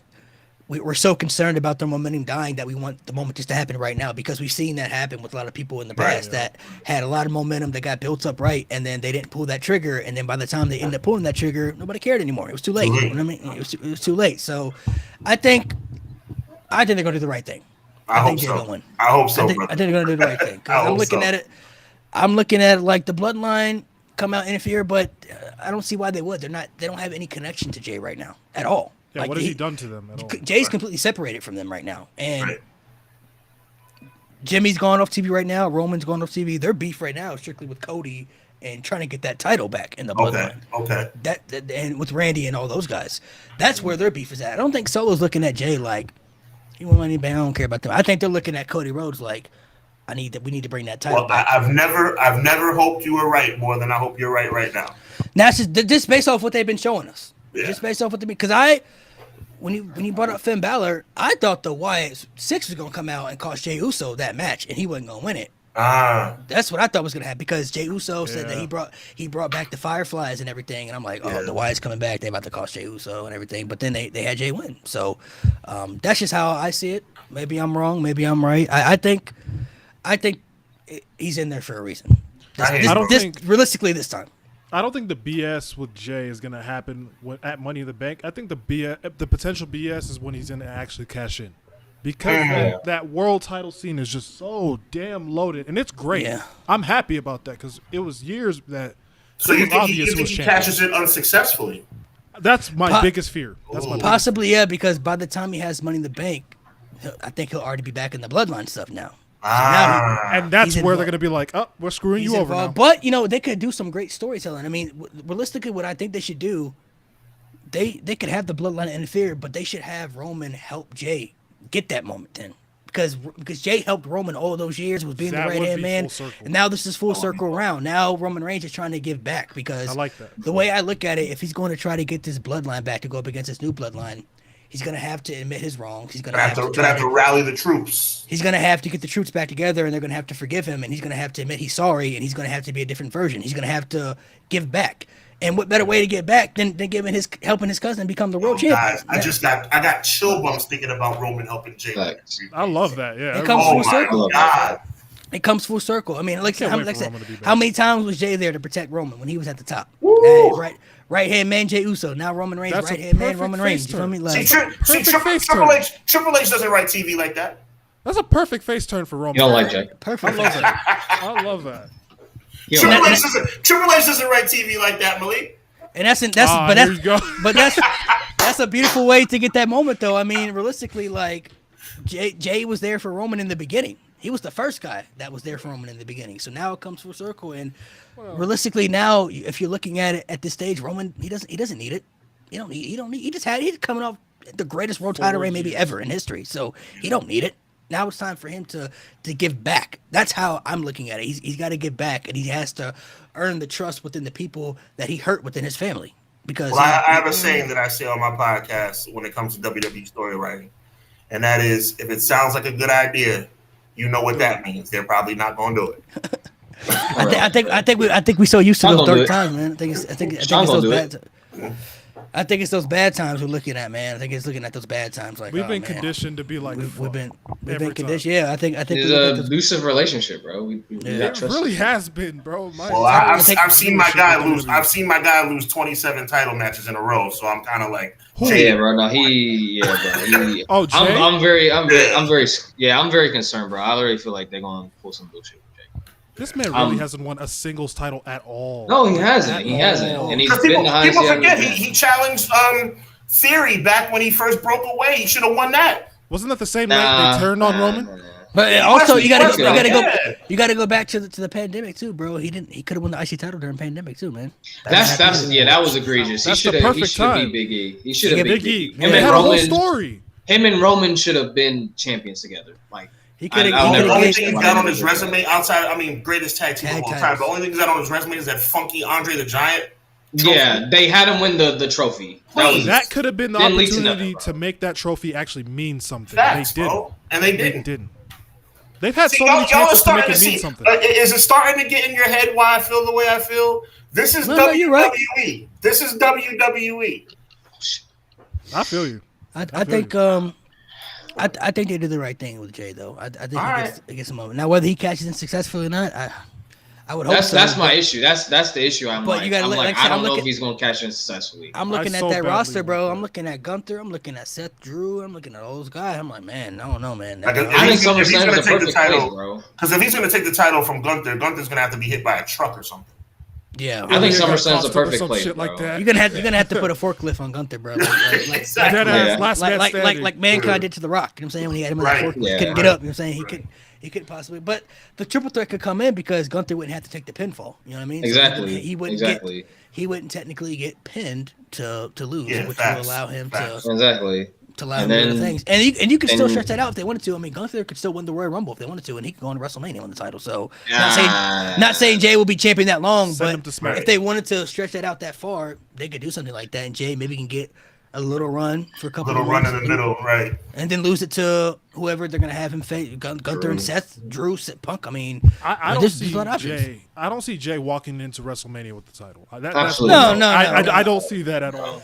I would say he probably loses by Survivor Series. You know what I'm saying? But before that, there are transitional champions. Jey Uso would be transitional, but the bottom line is he deserves to have that belt on his resume. 1,000%. And sometimes transitional champions could be good if they're used the correct way. Exactly. So if they're used the correct way, there's no issue with him being a transitional champion at all. Period. So if it's done the right way, it can be done. There's no more fantasy booking I've wanted to see more than the Leak's idea. That Roman helping him win. Like that. Yeah, that's perfect. Man. That's perfect, bro. That's what should happen full circle. Because everybody, before we head off here, we'll dive more into it a little bit. We got this new bloodline, and everybody, I made a video about it, and everybody, I was saying, bro, Roman Reigns going to go back at the old bloodline with everybody, and everybody, for some reason, is saying that Sami Zayn does not fit in it. And I'm like, what are y'all? Have y'all been watching the whole bloodline? How does Sami Zayn not fit in it? They ain't watching the show. He doesn't fit in it because they're saying that it's past him or he's not one of them. I'm like, bro, he was the honorary Uso. He was the honorary one Uso, night bro. Survivor Series. Like, he was accepted within the family, bro. He got accepted into the family. He was welcomed in there. Yo, yes, he's cool with Jimmy. He's cool with Jey. That makes all the sense in the world. He may not be obviously Samoan for real, but he was. That's why they gave him the word honorary for a reason. He was the honorary Uso. He still is. And he was one of the guys that helped propel the Bloodline story up to make it cinema at that time 100%. during its peak. So if Roman Reigns is going to get the OG Bloodline back, he's got to go get back the people that he once trusted. That was the Usos and Sami. Sami Zayn was in the Bloodline before Solo was. People forget that. Solo didn't come to the Bloodline until after Sami Zayn was in the Bloodline. This whole time, I thought Sami rejoined. When this whole thing came to like the light, that possibly, I was like, Sami's a no-brainer. Easily, but some people are saying that some people feel like it's past him or because of the way Roman treated him. But I made a video about this too. I'm like, bro, Roman Reigns beat down everybody in that group besides Solo. He abused Jimmy, he abused Jey. So if you're going to use that logic for Sami, why would the Usos want to go back to him either? Because they got beat down too. Are we forgetting that Jimmy got choked out in a Hell in a Cell and Jey had to quit to save his own brother's life? Like, are we forgetting how Jimmy got taken out by Roman after they lost that Money in the Bank? Like, he's abused the people within his family. So Sami Zayn is the perfect fit to it. I look at, like, everybody's talking about that Roman should bring in these other people to the bloodline. Roman's bloodline is the complete opposite of what Solo's bloodline is. Solo is bringing in people to the bloodline that Roman Reigns would never bring into the bloodline. That's why Paul Heyman is tripping, because the Tongas and Jacob Fatu, these are wild people. These people are out of control and they can't be controlled. And now he's like, bro, you're bringing in these people that should not be in this group because Roman Reigns would not like this. But don't count out. Listen, there's certain people in the industry, when you start to like them too much, they make you stop liking them again. Paul Heyman might be a little bit of a wild card. You never know if he's really in cahoots with Solo in them. Yeah, I mean, it could be. It could be that way, but I feel like it only makes sense for Roman to go back, and he's going to have to make amends. He's going to have to earn the trust of the Usos, and more importantly, Sami Zayn out of everybody. Sami Zayn is the key factor. They're going to need him because this is the same guy that sacrificed Kevin Owens in the War Games so the Bloodline could win. So let me take your fantasy book into a whole nother level. You just knocked it out the park. Let me take it to even a higher level. Let's say Roman comes back, and he thinks, because you got to remember, technically he's not cool with Jimmy. No, technically he's not cool with Jey. Whatever, not cool with Sami. But what happens if Paul Heyman does turn on Roman Reigns? It was a plot the whole time. Now Roman Reigns is desperate. That brings in your storyline now. Roman has nobody. Roman needs to do an act of kindness to Jey Uso to get him back in the fold, and maybe helping him win Money in the Bank is that gesture. Possibly. The idea that I throw is, I think they're going to do Roman and Solo at SummerSlam, and I think Solo should win that match. But do it the way that Roman was doing all his matches. The Bloodline outnumbers him, and they beat him down in the ring. And then Solo Sikoa is able to get that victory. Then Roman realizes full circle he can't take down this group by himself. Now he has to realize he has to go back and recruit the older Bloodline. But it's not going to be easy, though. He's going to have to go back, and he's going to have to apologize. He's going to have to make some amends. Now, it's going to be easier probably for the Usos because that's his real blood. So blood can forget blood. So that'll take some time. But Sami Zayn is going to be the main one that they're going to have to really show that he's for real. He's sorry. What do I need to do, man? They're backstage. Survivor Series is like 3 weeks away. We don't have another. We need another guy. And then you look to your left, and the camera pans, and it's like Sami Zayn talking to like Otis in the corner. Yeah, it writes itself. Playing it out differently, man. Sami Zayn can show up last minute in War Games. Not even know he's gonna be there, man. Show up last game in War Games. Like there's a lot of great things they could do with that story. So, and it all still could happen with Jey winning Money in the Bank. It all still could happen. So let me ask you this, brothers. To piggyback off what I said about Triple H being better than the old guy, but maybe not as great as we are. If we could come up with that, and we know that's the right thing to do, if that doesn't happen, then what does that say about Triple H? I mean, not everyone's. He's not going to hit the nail on the head every time. He might get to the same destination, but with a different path. What we're throwing out here right now on Malik's podcast, on y'all's podcast, this is no-brainer stuff. Yeah. To be I'm honest. just saying, this is no-brainer stuff. Now, so maybe we can come up with that. Now, maybe Triple H will have the same idea. Maybe he does it a different way, though. Maybe his idea is a little bit different, but it still gets to the promised land, though. It still ends up with destination. It still ends up with the promised land. Maybe it's a little bit different. You know what I'm saying? Maybe they got some different ideas. So I don't know what's going to be, because realistically, we still don't know about the Rock situation, what he's doing when he comes back. I mean, obviously we know Cody, but we don't know the Bloodline stuff. You still got Hikuleo out there, which we don't know if he's going to play a factor or not. Whether he's going to be in it, because I thought that's who was going to show up on SmackDown. Bro, and then really it was 6'8". And then it was Jacob. So I'm like, oh, okay, they added Jacob to the group. Now this is crazy. So they can still add Hikuleo. In case you don't know who Hikuleo is, for people who are watching, Hikuleo is the younger brother of the Tongas, Tama Tonga Tangaloa, and that man's 6'8". So he's a big man. So they could also still add him, which will have to have Roman have another guy to add. So maybe, I don't know. There's options of what this direction could go in. Just looking at full circle of Money in the Bank, looking at the options that they have in the match and they put in the match, I feel like Jay's the only one that makes sense. So I hope you're right, my brother. I hope you're right. Well, fellas, we're going to sign off here, man. Thank you guys for coming through. I know we off tracked and we talked a little bit about WWE towards the end, but we pretty much touched a lot of things on AEW that we want to touch on, the pros and the cons, and most of the stuff that everybody wanted to speak of. If you like this episode, give it a thumbs up, and if you want to see more episodes like this for AEW, let us know, whether you're listening on the audio or video version on YouTube, Twitch. We could definitely come back and do some more AEW stuff, maybe some AEW prediction shows, fantasy bookings, whatever you guys are feeling. Let us know in the comment section. Sean, I'll let you plug in your stuff if you want, to everybody where they can follow you, what you're doing. I appreciate y'all, man. I definitely hit YouTube gentlemen. I followed you guys on social media, so we'll get this collaboration going. Malik, always a pleasure. The relation goes back many years. Appreciate you. Clash of the Podcast every Monday night, 6:05, with my brother Conrad Cushman on the Everything Pro Wrestling channel. Make sure you check us out every Monday, 6:05.